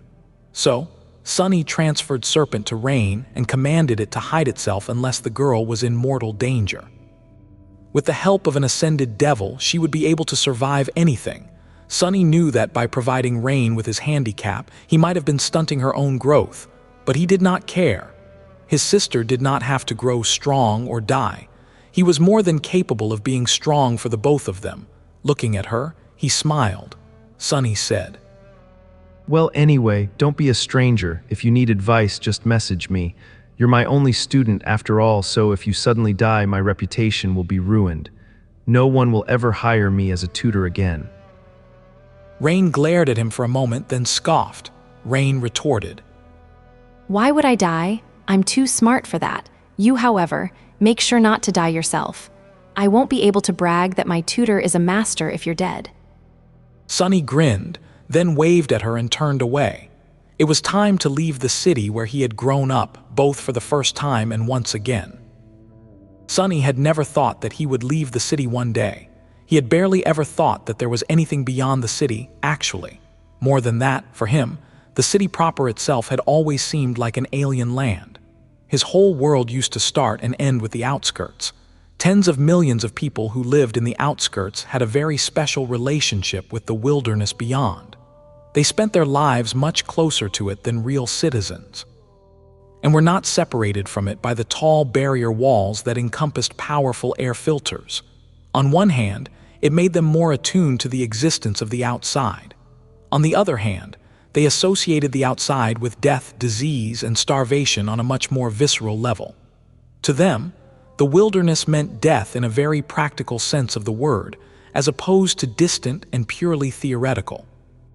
That was why Sunny felt very weird as he stared at the train that was supposed to take him to the rendezvous point where Master Jet was supposed to meet him. The long-range transcontinental train did not look anything like the light intracity one Sunny was familiar with. It resembled a massive, heavily armored metal beast that stretched for hundreds and hundreds of meters, its long body composed of various bulky segments. There were passenger carriages, massive cargo carriages, various utility carriages, and even a mobile repair and fabrication unit capable of restoring damaged sections of the railway should the train encounter any hindrances on the way. Rows of large-caliber turret, automated cannons, and gun emplacements rose from the roof manned by the railroad technicians and security officers. It was a fearsome, moving fortress. Anything less would not have been reliably safe. Considering that the government rarely paid attention to the nightmare gates that opened away from population centers, Sunny studied the train curiously for a while, then went ahead and found the carriage he was assigned to. As a master, he was entitled to ride in the lavishly furnished car meant for high-ranking citizens, government officials, and members of legacy clans. He also got a whole cabin to himself. The cabin was comparable in size to his room at the academy, but much better stocked and equipped. Sunny threw his backpack on a shelf and sat down near the window, enjoying the softness of an expensive-looking armchair. A strange expression appeared on his face. Sunny mused. Well, as far as wars go, this one is weirdly opulent so far. Of course, he was sure that these luxurious conditions would not last long. No one had bothered him until the train started to move, slowly at first, then faster and faster. Soon, the familiar sights of the city and the outskirts flew by, and the great metal beast finally escaped into the wilderness. Sunny felt a solemn mood overcome his senses.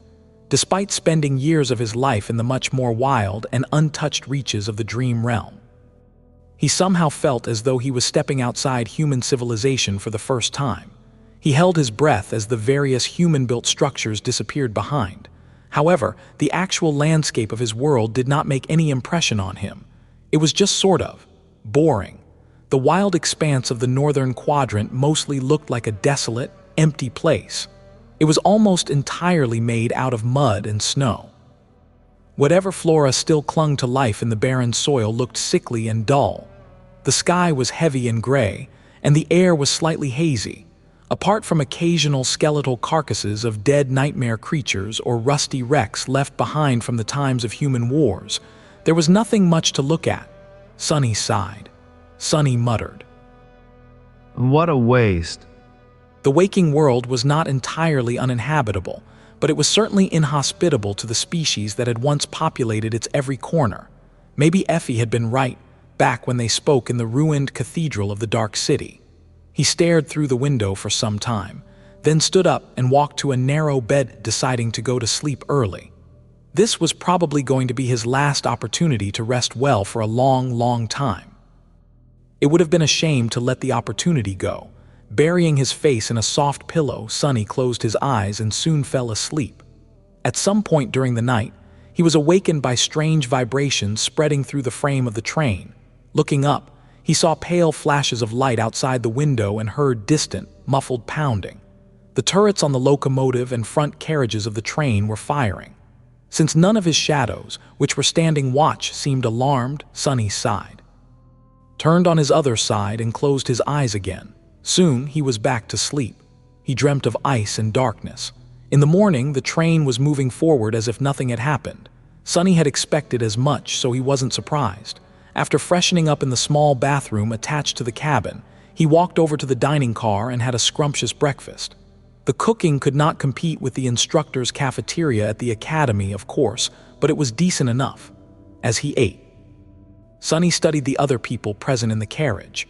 Most of them were government officers and had a military bearing. A few of them were awakened and gave him respectful nods. Even though nothing about Sunny revealed that he was a master, they were able to sense it. Most of these people were probably traveling south for the same reason that he was. They were going to Antarctica as well, so the mood in the dining car was somber. No one talked very much, and those who did kept their voices low. Sunny doubted that all the participants of the massive operation knew the full scope of the disaster that was approaching the southern quadrant. In fact, he was willing to bet that very few were as well informed as he was. More than that, none of them probably had as much battle experience as he had. If they understood the real horror of what was about to come, they wouldn't be so calm. He did not really know how to feel about that. The next morning, the armored train finally reached its destination. Sunny disembarked from the lavish carriage and froze for a moment, staring at the endless gray expanse of restless waves. In front of him was the sea. As Sunny already knew, water was the optimal way of transporting cargo and people across vast distances. Human civilization had always made use of this property to its benefit. The earliest paths of trade and cultural exchange, and therefore progress, were situated along great rivers and later shifted to seas and oceans. That had led to many prominent civilization centers being situated along various coasts.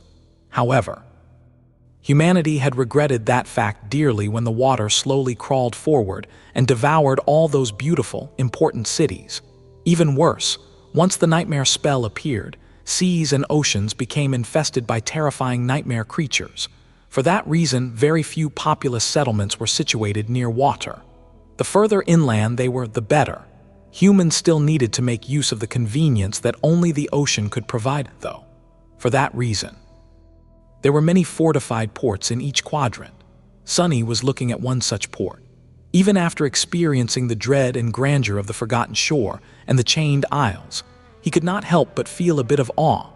The port itself looked like an unassailable fortress, with tall walls rising from the water and various fortifications protruding far into the bleak waves. Colossal cannons were aimed at the horizon, ready to bring down hell on anything that would dare to approach the crowded harbor.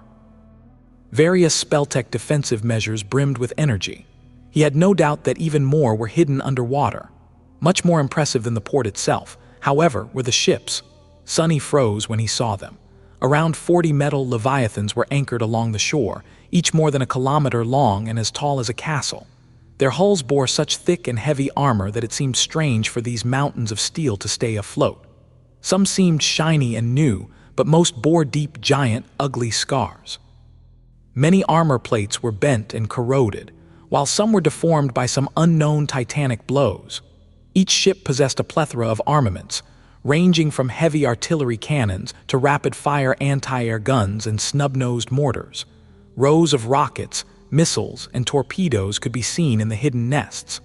The main cannons seemed especially fearsome, most of them resembling oversized railguns that stretched the whole lengths of the vessels. Each of the railguns was capable of propelling a heavy kinetic round with such ferocious speed that barely any human structure would have been able to survive the impact. Maybe not even a whole district would. The ships rested on the water like slumbering giants. Looking at them, Sunny couldn't help but shiver. Humanity was accustomed to regarding the awakened as their most deadly weapon, so it was easy to forget how mighty and destructive mundane people could be with the help of the right technology. Sadly, the technology grew less and less reliable against nightmare creatures of higher ranks. Fallen abominations could more or less shrug off the most devastating of bombardments, while corrupted ones were capable of surviving nuclear blasts.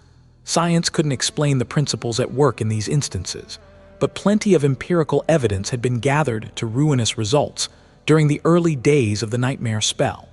So, despite how impressive the 40 steel leviathans looked, Sunny knew that the ships alone were not enough to brave the ocean, unless they were complemented by awakened fighters and guided by a Nightwalker navigator.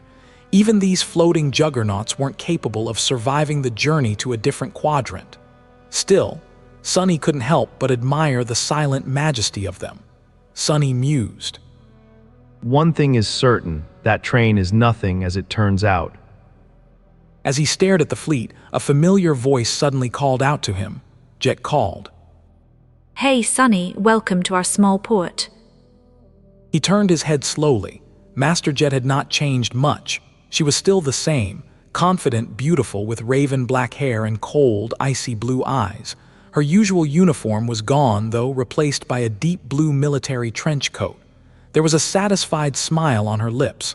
The crowd of people parted as she walked closer and glanced at the anchored ships. Jet asked. Impressive, aren't they? Sunny lingered for a moment, then nodded. Sunny said, Yeah, now that I see them, I am starting to understand how we are going to evacuate 800 million people from Antarctica. Soul Reaper shook her head. Jet said, Don't be so sure. This is just one of the several convoys that is going to sail to the southern quadrant. They are going to deliver the first evacuation army to Antarctica, load up a few millions of refugees and sail back. If everything goes well, by the time the ships return, the mobilization would have already started. The fleets will bring us reinforcements, take more civilians aboard, and repeat the process as many times as it takes.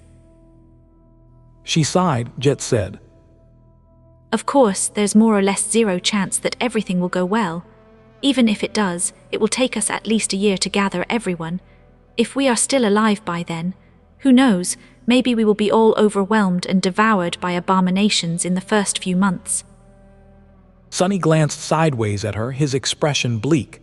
Sunny remarked, You really know how to raise morale, you know.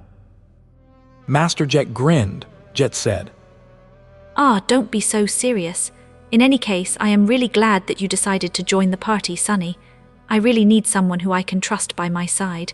Don't get me wrong, my other subordinates are all honorable and accomplished warriors, but they're not you.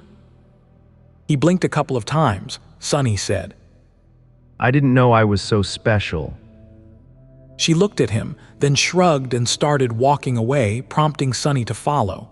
Jet said, It takes a certain kind of person to face the very depths of despair and still continue to fight. You are one such person, Sunny.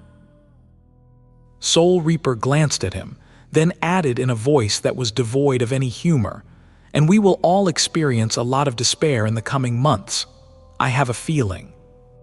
Master Jet led him to an armored military PTV that stood a few meters away from the crowded platform.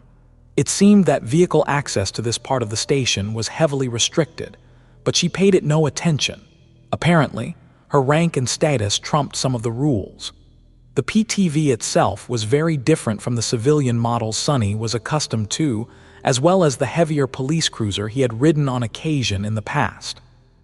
It was much more robust and angular, weighted down by several layers of composite armor, and entirely grounded. Even if the vehicle possessed limited levitation ability, it was perfectly capable of traversing natural terrain on its own. As they entered the cabin, towering humanoid loader robots moved in to unload cargo from the train, piloted by servicemen who could be seen in the open cockpits. The crude exoskeleton platforms were devoid of armor and failed to reach the smoothness of motion, scale, and sophistication of their military siblings, but were more than enough to perform various labor-intensive utility tasks. The PTV roared to life, startling Sonny. It seemed that the distinctions from civilian models were even more pronounced below the surface. The systems propelling the vehicle forward were entirely different, producing much more noise and vibrations, but also raw power. The PTV shot forward, narrowly avoiding several barriers before reaching the primitive cement road that led to the port. As they came closer and closer to the naval fortress, Sonny was able to study the swarm of activity boiling all around it. Currently, the port became a staging ground for a much greater force than it was designed to accommodate. Thousands upon thousands of government servants and soldiers were busy with frantic preparations for the approaching deployment. Numerous recently assembled prefab buildings stood in neat squares, some meant to provide the personnel of the 1st Evacuation Army with a temporary place to live, some serving as storage depots, production hubs, training facilities, field hospitals, and so on.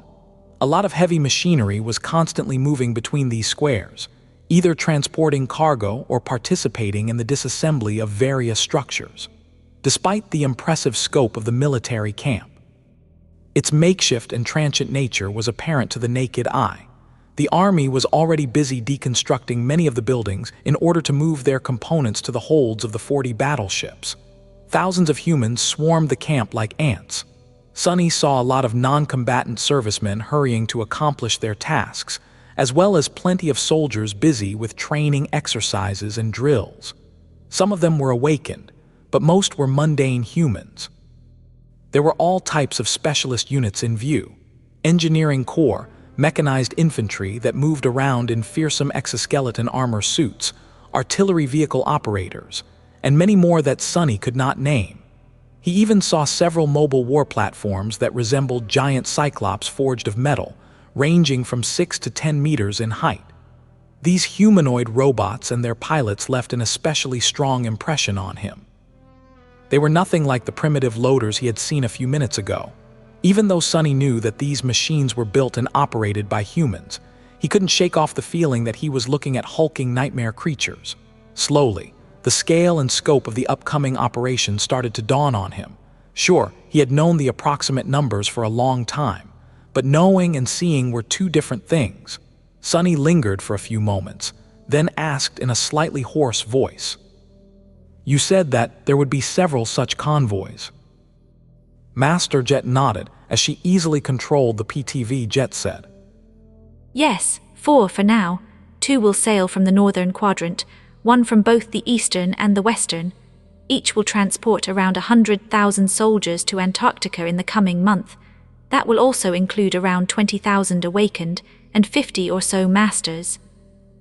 She paused and then Jet added, If the mobilization goes well, we will eventually have at least 60,000 awakened and anywhere between 100 and 300 masters participating in the evacuation efforts. Sonny took a deep breath. These numbers, while the amount of mundane humans being sent to Antarctica was much more immense, it were the latter two that gave him pause. 60,000 might not have seemed like much, but it meant that a quarter of all awakened in the world was going to be concentrated on one continent. And that was without even counting those who had already been based in the southern quadrant. The number of masters was even more unbelievable. 300 was more than a half of all ascended alive today. The government was truly pulling out all the stops, such might, but was it going to be enough? Sending so many awakened to war would also inevitably leave the other 3 quadrants with less protection, and their inhabitants more exposed to the vagaries of the nightmare spell. The pressure on the existing infrastructure was bound to increase dramatically after the flood of refugees reached the strongholds of humanity, too. Sonny muttered. It is all such a mess. Looking at the thousands of people moving around the temporary campus, Sonny couldn't help but wonder how many of them would be coming back. He had no choice but to wonder if he himself would survive as well. Even though the members of the first evacuation army seemed trained and disciplined, he could see hints of fear and uncertainty hidden deep in their eyes. These people might have been dedicated and professional soldiers, but none of them had ever faced the kind of threat they were going to throw themselves against soon. Funnily enough, Sonny, despite his young age and lack of a service record, had come much closer to this kind of warfare and was much better prepared to withstand its horrors than most members of this hastily assembled army. Finally, he felt something that he had not felt even once since learning about the approaching disaster. The weight of responsibility slowly settled on his shoulders. Sonny sighed and then mentally shook it off. Sonny grumbled. What nonsense is this? He looked at Master Jet, lingered for a moment, and then asked, "So, when do I get a dapper uniform?" Once they entered the confines of the port fortress, the human traffic lessened to a considerable degree. However, there were still plenty of people around, all moving with determined haste. Master Jet parked the PTV near a blocky low building and opened the hatch to exit. Breathing in the cold winter air, she closed her eyes for a moment and then let out a long sigh. After that, Soul Reaper glanced at him with a grin. Jet said, Actually, you arrived just on time. The officer roster of our company is more or less full as of a few days ago, so we were about to hold our first briefing. It was supposed to start half an hour ago, but I postponed to come grab you from the train station.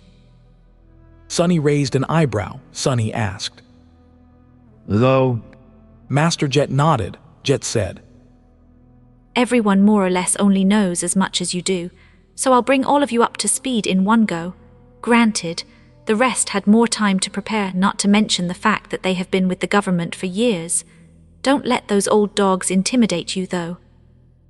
Sonny smiled. Sonny asked, Do I look like someone who is easily intimidated? She glanced at him and laughed. Jet said, You do, actually. That is one of your advantages as far as I'm concerned.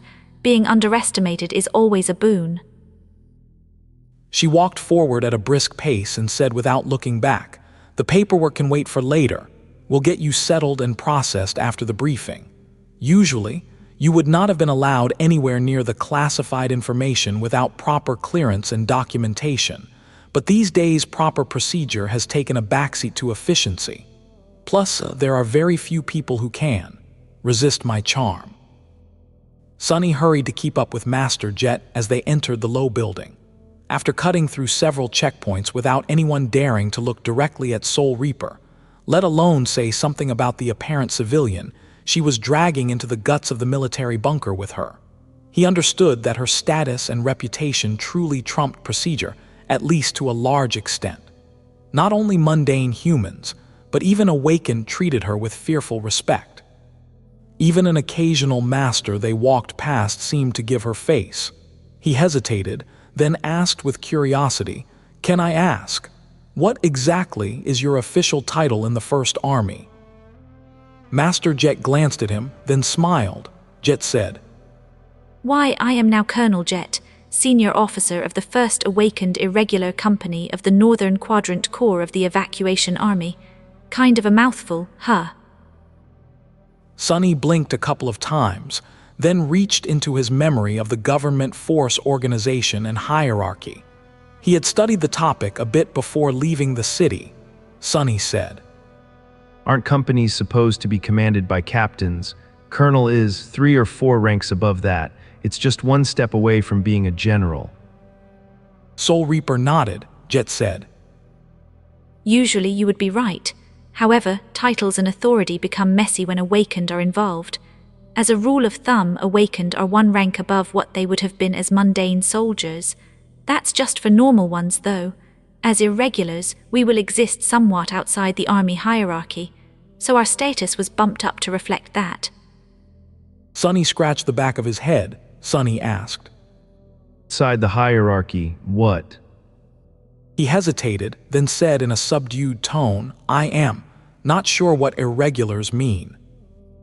She flashed him a smile. Jet said, You will be in a few minutes. Together, they entered an elevator that brought them deep underground. Master Jet led him through winding corridors of the military bunker and then pressed the palm of her hand against a complicated biometric lock to open a thick alloy door. Sonny found himself in a spacious chamber that housed a large, round table. 5 individuals were already seated around it, quietly waiting for the start of the briefing. When Master Jet entered, they all stood up and saluted her. It was then that Sonny realized that all of them were ascended. 3 of them were men, while the other 2 were women. The oldest master seemed to be nearing his 50s, while the youngest was only slightly older than Soul Reaper. All of them wore serious expressions on their faces and looked at her with somber respect. She waved a hand. Jet said, At ease, we are all ascended here. There's no need for ceremony. The masters hesitated for a few moments, then relaxed and sat down. Master Jet unbuttoned her navy blue trench coat, then threw it on the backrest of an empty chair. Sonny let out a heavy sigh, then made sure to look somewhere else. His cheeks suddenly started to burn for no apparent reason. As it turned out, his new superior had dismissed her usual uniform in favor of a tight-fitting black bodysuit. In fact, all the masters present in the room were wearing one. It made sense. People like Sonny and them had no need of army-issued armor. They would all be using their memories in the field. A bodysuit like that could easily fit under any type of enchanted armor, so wearing it instead of a uniform was not only more convenient, but also practical. That didn't make it easy on Sonny, though. There were very few places he could rest his eyes on without potentially getting into trouble. It was pure torture. Master Jet sat down, prompting him to do the same. As much as Sonny was flustered by the black bodysuits, the rest of the Ascended were similarly confused by his civilian clothes and age. Finally, one of them glanced at Soul Reaper and asked, "Excuse me, ma'am, who is this young man? Is he your new adjutant?" She glanced at them, remained silent for a moment, and then smiled. Jet said, "He, gods no. This young man is Master Sunless, the latest and final additions to the command structure of the first irregular company. He is not only one of the youngest humans in history to reach the rank of an Ascended, but also has a kill count higher than most of you combined. So, give him a warm welcome, I guess." The 5 Ascended were surprised by such a colorful description, but quickly got over their shock. No one seemed to have doubts about Sonny's credentials. For a simple reason, there were no weak masters. Every person who had chosen to challenge the second nightmare and survived was an elite by definition. So, his rank was the only proof of competence he needed to be accepted by them. That was not to say that these government officers felt threatened by Sonny's accomplishments. All of them were experienced, battle-tested fighters, specialists.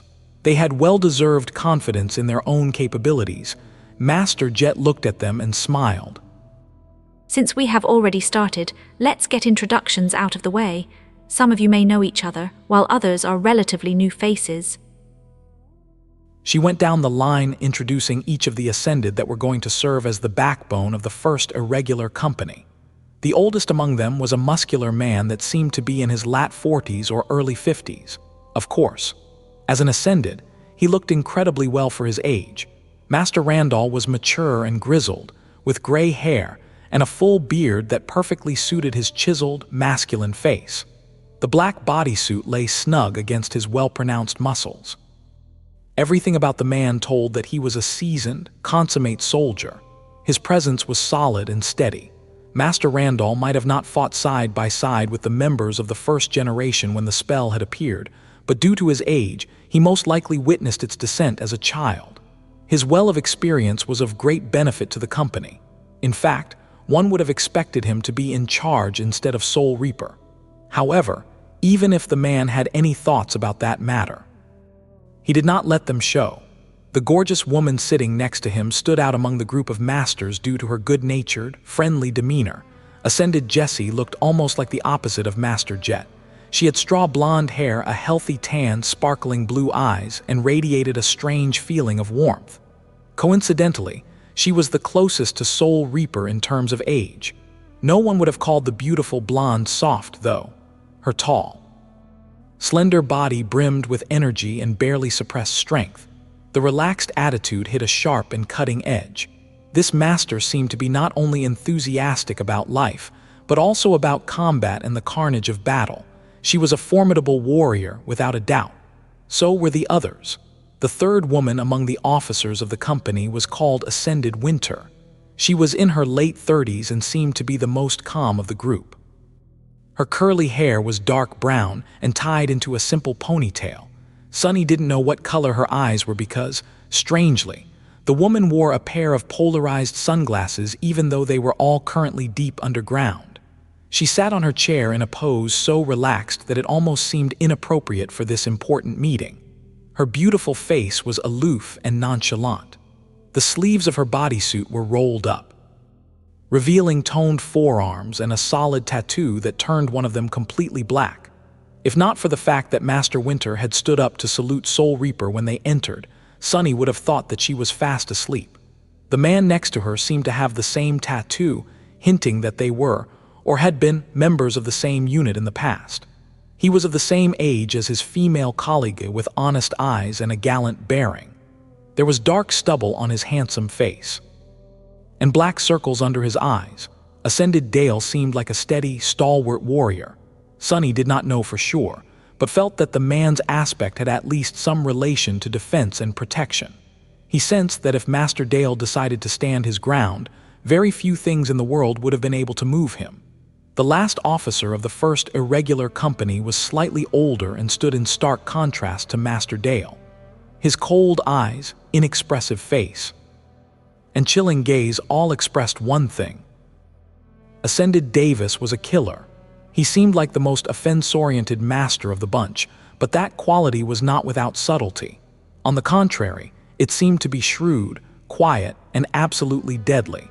Sunny suspected that Davis was what he himself had once wished to be, the kind of fighter who utilized cunning and stealth to destroy the enemy with one surgical strike, thus avoiding the trouble of having to withstand retaliation.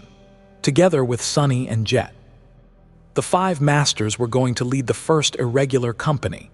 Coincidentally, just like Soul Reaper, each of the 5 Ascended had a nickname. Masters Randall, Jesse, Winter, Dale, and Davis were also known as Vandal, Mustang, Queen, Knight, and Pride. Sunny was the only person without one, which made him feel slightly jealous. Well, I can always go by Mongrel. He blinked. No, that's a terrible nickname, an even worse idea. Who said that he even needed a nickname? He was perfectly fine being called Sunny anyway. After the initial introductions were complete, Master Jet glanced at them again and said, We will get to know each other's aspects and combat capabilities later. It is not too important for now anyway, since I expect all of you to act independently of the rest more often than not. Now, let's get down to business. Today, I will bring you up to speed about the projected composition of the first irregular company, our purpose and guiding military doctrine. She pressed something on her communicator, and a large projection appeared in the middle of the table. Sunny studied the large archipelago with a prominent landmass in the east. Master Jet lingered for a moment, and then continued. But to do that, you will have to understand the general shape of the upcoming operation. As all of you already know, this is Antarctica. She gestured at the projection. All Antarctica is divided into 3 parts. Master Jet gestured to the projection. All of Antarctica is divided into 3 parts: West Antarctica, East Antarctica, and the Antarctic Center. West Antarctica was mostly submerged in water and consisted of a scattering of islands, some of them small, some of them large. East Antarctica was one large landmass that was peppered by numerous lakes, with a prominent mountain chain in the middle of it. The Antarctic center was a long, narrow landmass that rested between the two, occupied almost entirely by tall mountains. Soul Reaper continued. West Antarctica is mostly devoid of human population, so it presents little interest to us. The Antarctic Center is an administrative and technological hub of the quadrant, while East Antarctica is the largest and most densely populated region of the continent. She paused for a moment and then added somberly. The first evacuation army is going to set sail in 2 weeks. We will reach Antarctica too, maybe 3 weeks after that. By that time, the chain of nightmares would already be starting. Local garrisons are already experiencing an increased number of manifesting gates, but the number will explode by the end of March. After that, it will only keep growing. Master Jet stared at the projection for a bit, and then said calmly, No matter how many soldiers we send, we won't be able to contain the flood of nightmare creatures that enter through these gates. This is something that had never happened in history before. Even the great wars that the first generation fought pale in comparison to the chain of nightmares. Don't forget that almost all abominations back then were of the dormant rank.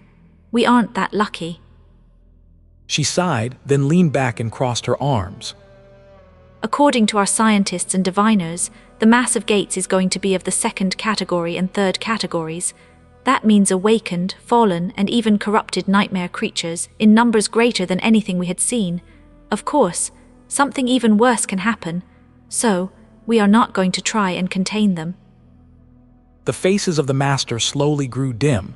Noticing it, Soul Reaper shook her head. There are better ways to achieve our objective. Once the army makes landfall, it will split into 3 parts, with each part pursuing a distinct objective during the first phase of the operation. One of the objectives is to turn a small number of select cities into fortified evacuation centers that can withstand the siege of nightmare creatures for months, or even years ahead. Master Jet pointed at several points on the map, then continued. The second objective is to relocate all external human population to these centers, where they will wait for their turn to board the ships. Neither the relocation nor the wait are going to be a short process. Finally, the third objective is to establish and maintain the evacuation corridors for the relocating citizens. Once everyone is safely behind the established perimeter of siege strongholds, the first phase of the operation will be considered to be complete. Sunny tentatively raised a hand. Jet prompted him to go ahead. He glanced at other masters with a dubious expression, then asked, Why are we waiting for the disaster to strike before starting to evacuate people? Wouldn't it be easier to get at least some of them out right now? Soul Reaper gave him a rueful smile. That is because everyone was convinced that the event won't happen for at least a few more years.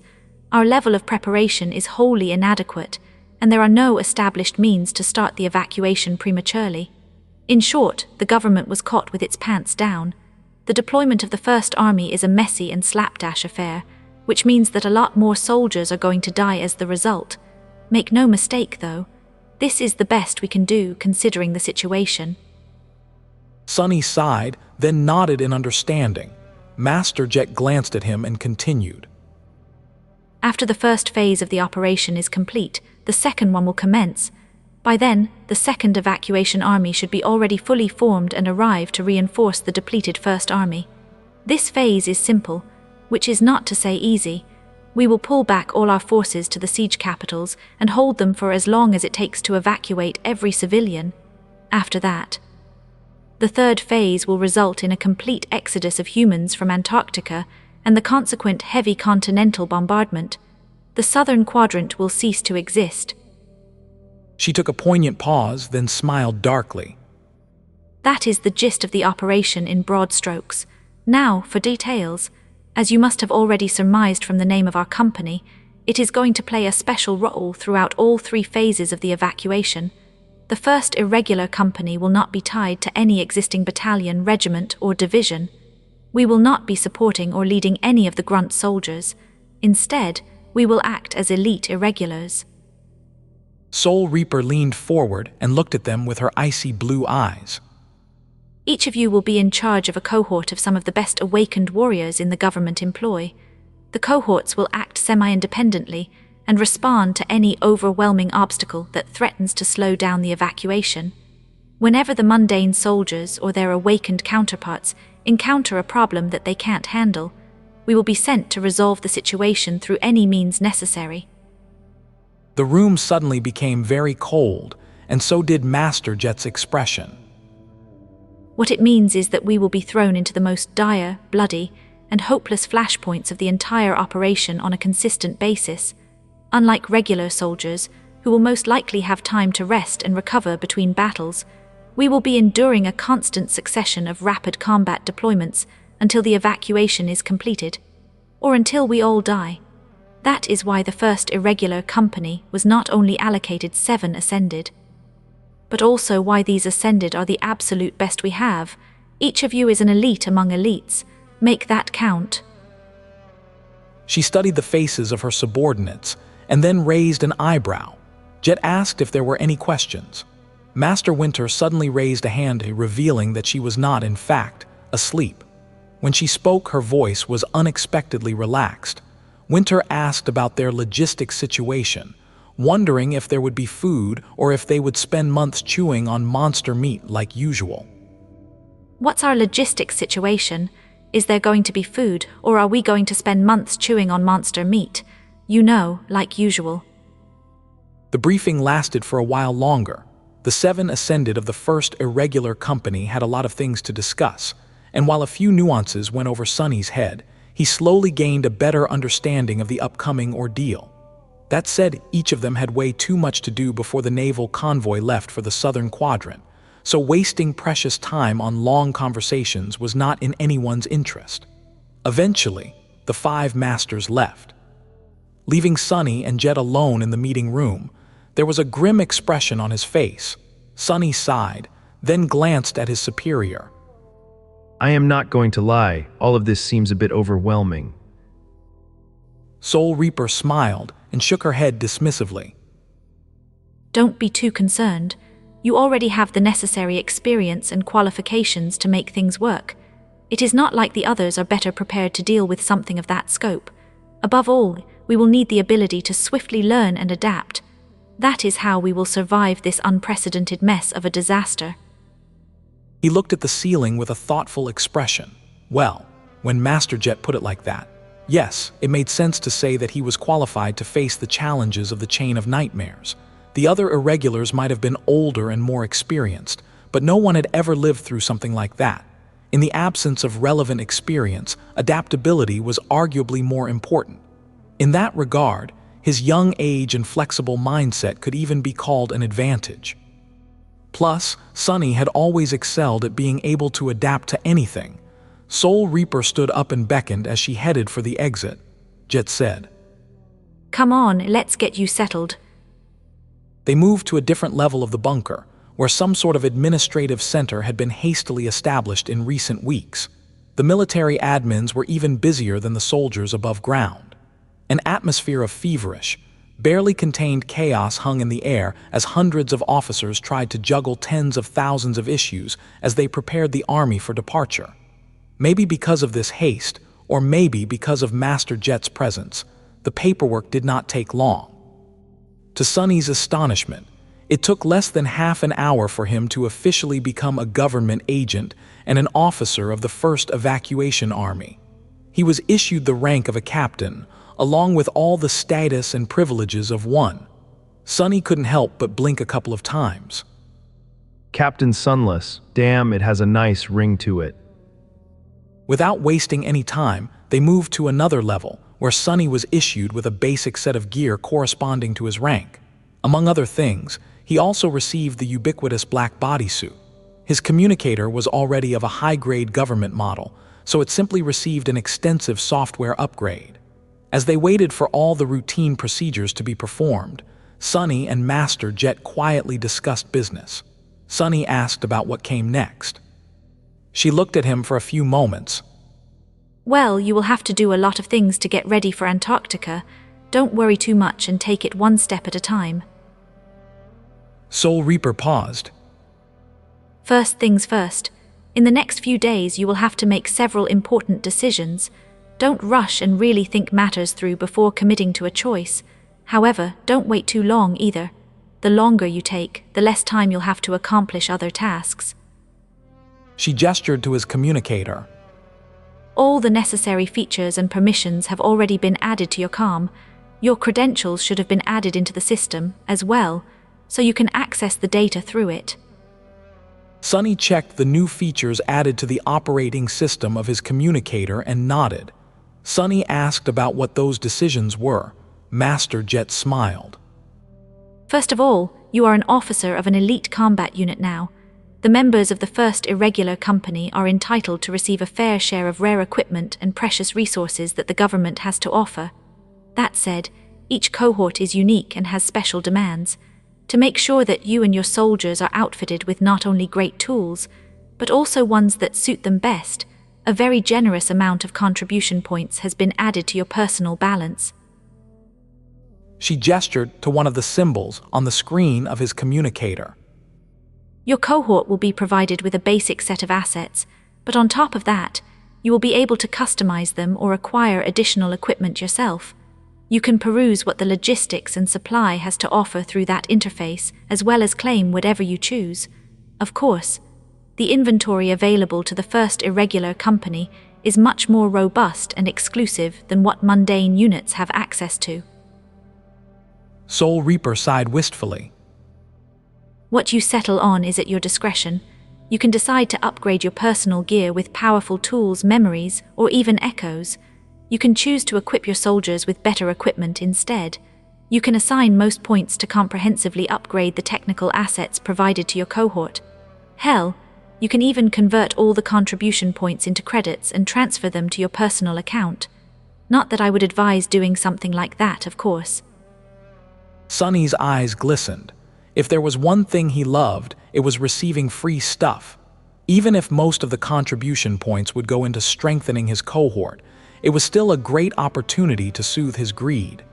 He was sure that the government had a lot of amazing stuff in its coffers. The decision to enlist was already starting to look much more appealing. There was one problem, however. He gave Master Jet a curious look. I can't really fine-tune gear and equipment to the needs of my cohort if I don't have a cohort, though, right? She nodded. Indeed, actually that is the second set of decisions. Master Jet pointed at another new symbol on the screen of his communicator. The process is basically the same. You can shop for members of the cohort through your COM. Well, not really. Contribution points have nothing to do with the selection, of course. There is a pool of elite awakened fighters that have been transferred to this port. The first irregular company has priority right to recruit 42 of them, 6 per cohort. As the youngest captain, you get the first pick. Sonny stared at the screen deep in thought. So, the first thing he had to do was to pick 6 awakened that would become his soldiers during the Antarctica campaign. He had no doubt that each of them was an elite warrior among the government forces.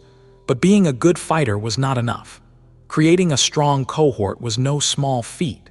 Its members not only had to be able to pull their own weight, but also meet a long list of needs that a combat unit possessed. This was especially true for the 7 cohorts that were going to comprise the first irregular company, since each of them was expected to operate independently. In a sense, this approach was more familiar to him. Awakened serving a large force were able to specialize within the confines of their units. One cohort could do especially well in melee combat, but lacked the means of dealing damage from range. Another cohort could specialize in attacking exclusively from distance. By working together, these different units were able to shore up each other's weaknesses and allow the soldiers to express their greatest strengths. An independent cohort was very different. Although it could possess a specialization, it had to be well-rounded and excel in various aspects by necessity. This is how most cohorts in the Dream Realm functioned, and what Sonny was familiar with. In any case, choosing 6 awakened that could fulfill a multitude of roles while synergizing with each other was a daunting task. There was a lot of factors he would have to consider, and after that, he had to assume command of these strangers and lead them into battle after battle. Their survival was his responsibility. Their deaths, should any of his soldiers fall, would be on his conscience too. Sunny let out a long sigh, then looked at Master Jet. Sunny asked if she had any advice. She lingered for a few moments, then nodded. No matter how good these elites are, you will still be the core element and the deadliest weapon of the cohort. Don't neglect variability, but choose those whose aspects complement yours. Sunny smiled. That won't be a problem. I might not excel in any one thing, but at the same time, I am sort of a jack of all trades. While my aspect leans toward utility, I can do a bit of everything. That leaves me at a disadvantage in some situations, but it also means that I can work well with a great variety of awakened. Anyone can benefit from having me by their side and vice versa. Master Jet thought for a few moments. Versatility is a strength in and of itself. Since you are not limited by a narrow focus, the best course of action would be to assemble a well-balanced group of fighters that can respond to any situation with a high level of effectiveness. That will actually make my job a bit easier, since I'll be able to send your cohort to solve a wider variety of problems. She lingered for a bit and then added, If there is one piece of advice I can give, it's to not neglect utility in favor of direct combat strength. Antarctica, no matter how prepared we think we are, it is going to test us in ways that no one expects. Things will go wrong and then go from bad to worse. Mobility, survival, mental resilience. All these things and plenty others might turn out to be much more important than we think. It is also going to be a long, cruel, and punishing campaign. Keep that in mind. Sunny sighed. Long, cruel, and punishing. That was basically the description of most of his experiences with the nightmare spell. That was nothing new. He stared at his communicator for a bit, then asked, What about after I've assembled the cohort? Most of these soldiers are probably older than me. They are also devoted government servants, while I am somewhat of a hired mercenary. I doubt that they will be happy to be under command of someone like me instead of one of the other distinguished masters. Soul Reaper shook her head. You are not exactly correct. Sure, you are younger than the other captains of our company. Some might see it as a weakness, but at the same time, it's a sign of excellence and greater potential. After all, none of us managed to ascend before turning 20. I am considered somewhat of a prodigy, and you beat my record by 5 years. So, I don't expect these soldiers to show reluctance to respect your command. She paused, then added in a serious tone. However, there is a great difference between being able to issue orders and being able to inspire confidence. There is no easy method to make your soldiers follow you, not simply obey you. You will have to find a way to win their loyalty on your own, Sunny. Master Jet smiled. However, I don't think that it will be too hard. Once we reach Antarctica, things will fall into place. Lead them to victory, keep them alive, and they'll learn to trust you. Sunny thought for a bit, then nodded. Action spoke louder than words. He might face some resistance at the start, but battle would swiftly resolve everything. Either he would win his soldiers over or all 7 of them would die. In any case, the problem was going to disappear. Soul Reaper briefly gripped his shoulder and then said, Anyway, I don't think you should worry about these matters yet. You have plenty of other issues to solve. No matter how professional and prepared these guys are, forming a strong cohort takes more than simply assembling all its members together. You will all have to learn how to fight side by side and leverage your unique powers to form good synergy. Well, I don't have to tell you, you're not a novice. Sunny scratched the back of his head. Yeah, I have some experience with that. She sighed. Do remember that you will only have 3, maybe 4 weeks left to prepare. That is not nearly enough time to deepen the cooperation level of the cohort, but do as much as you can. There will be proper training facilities aboard the ships, so don't stop working until we make landfall. Sunny looked at her with a serious expression. Sunny promised that he wouldn't. Master Jet nodded, then waved a hand. Well, I bet you have enough to think about. I'll leave you to it then. Don't take too much time deciding on who you want to recruit. The sooner you settle that, the sooner you can start bringing your cohort to shape and spending those sweet contribution points. He smiled and looked as she turned around and disappeared into one of the corridors of the underground bunker. Then, Sunny lowered his gaze and studied the screen of his communicator. He had a lot to think about, indeed.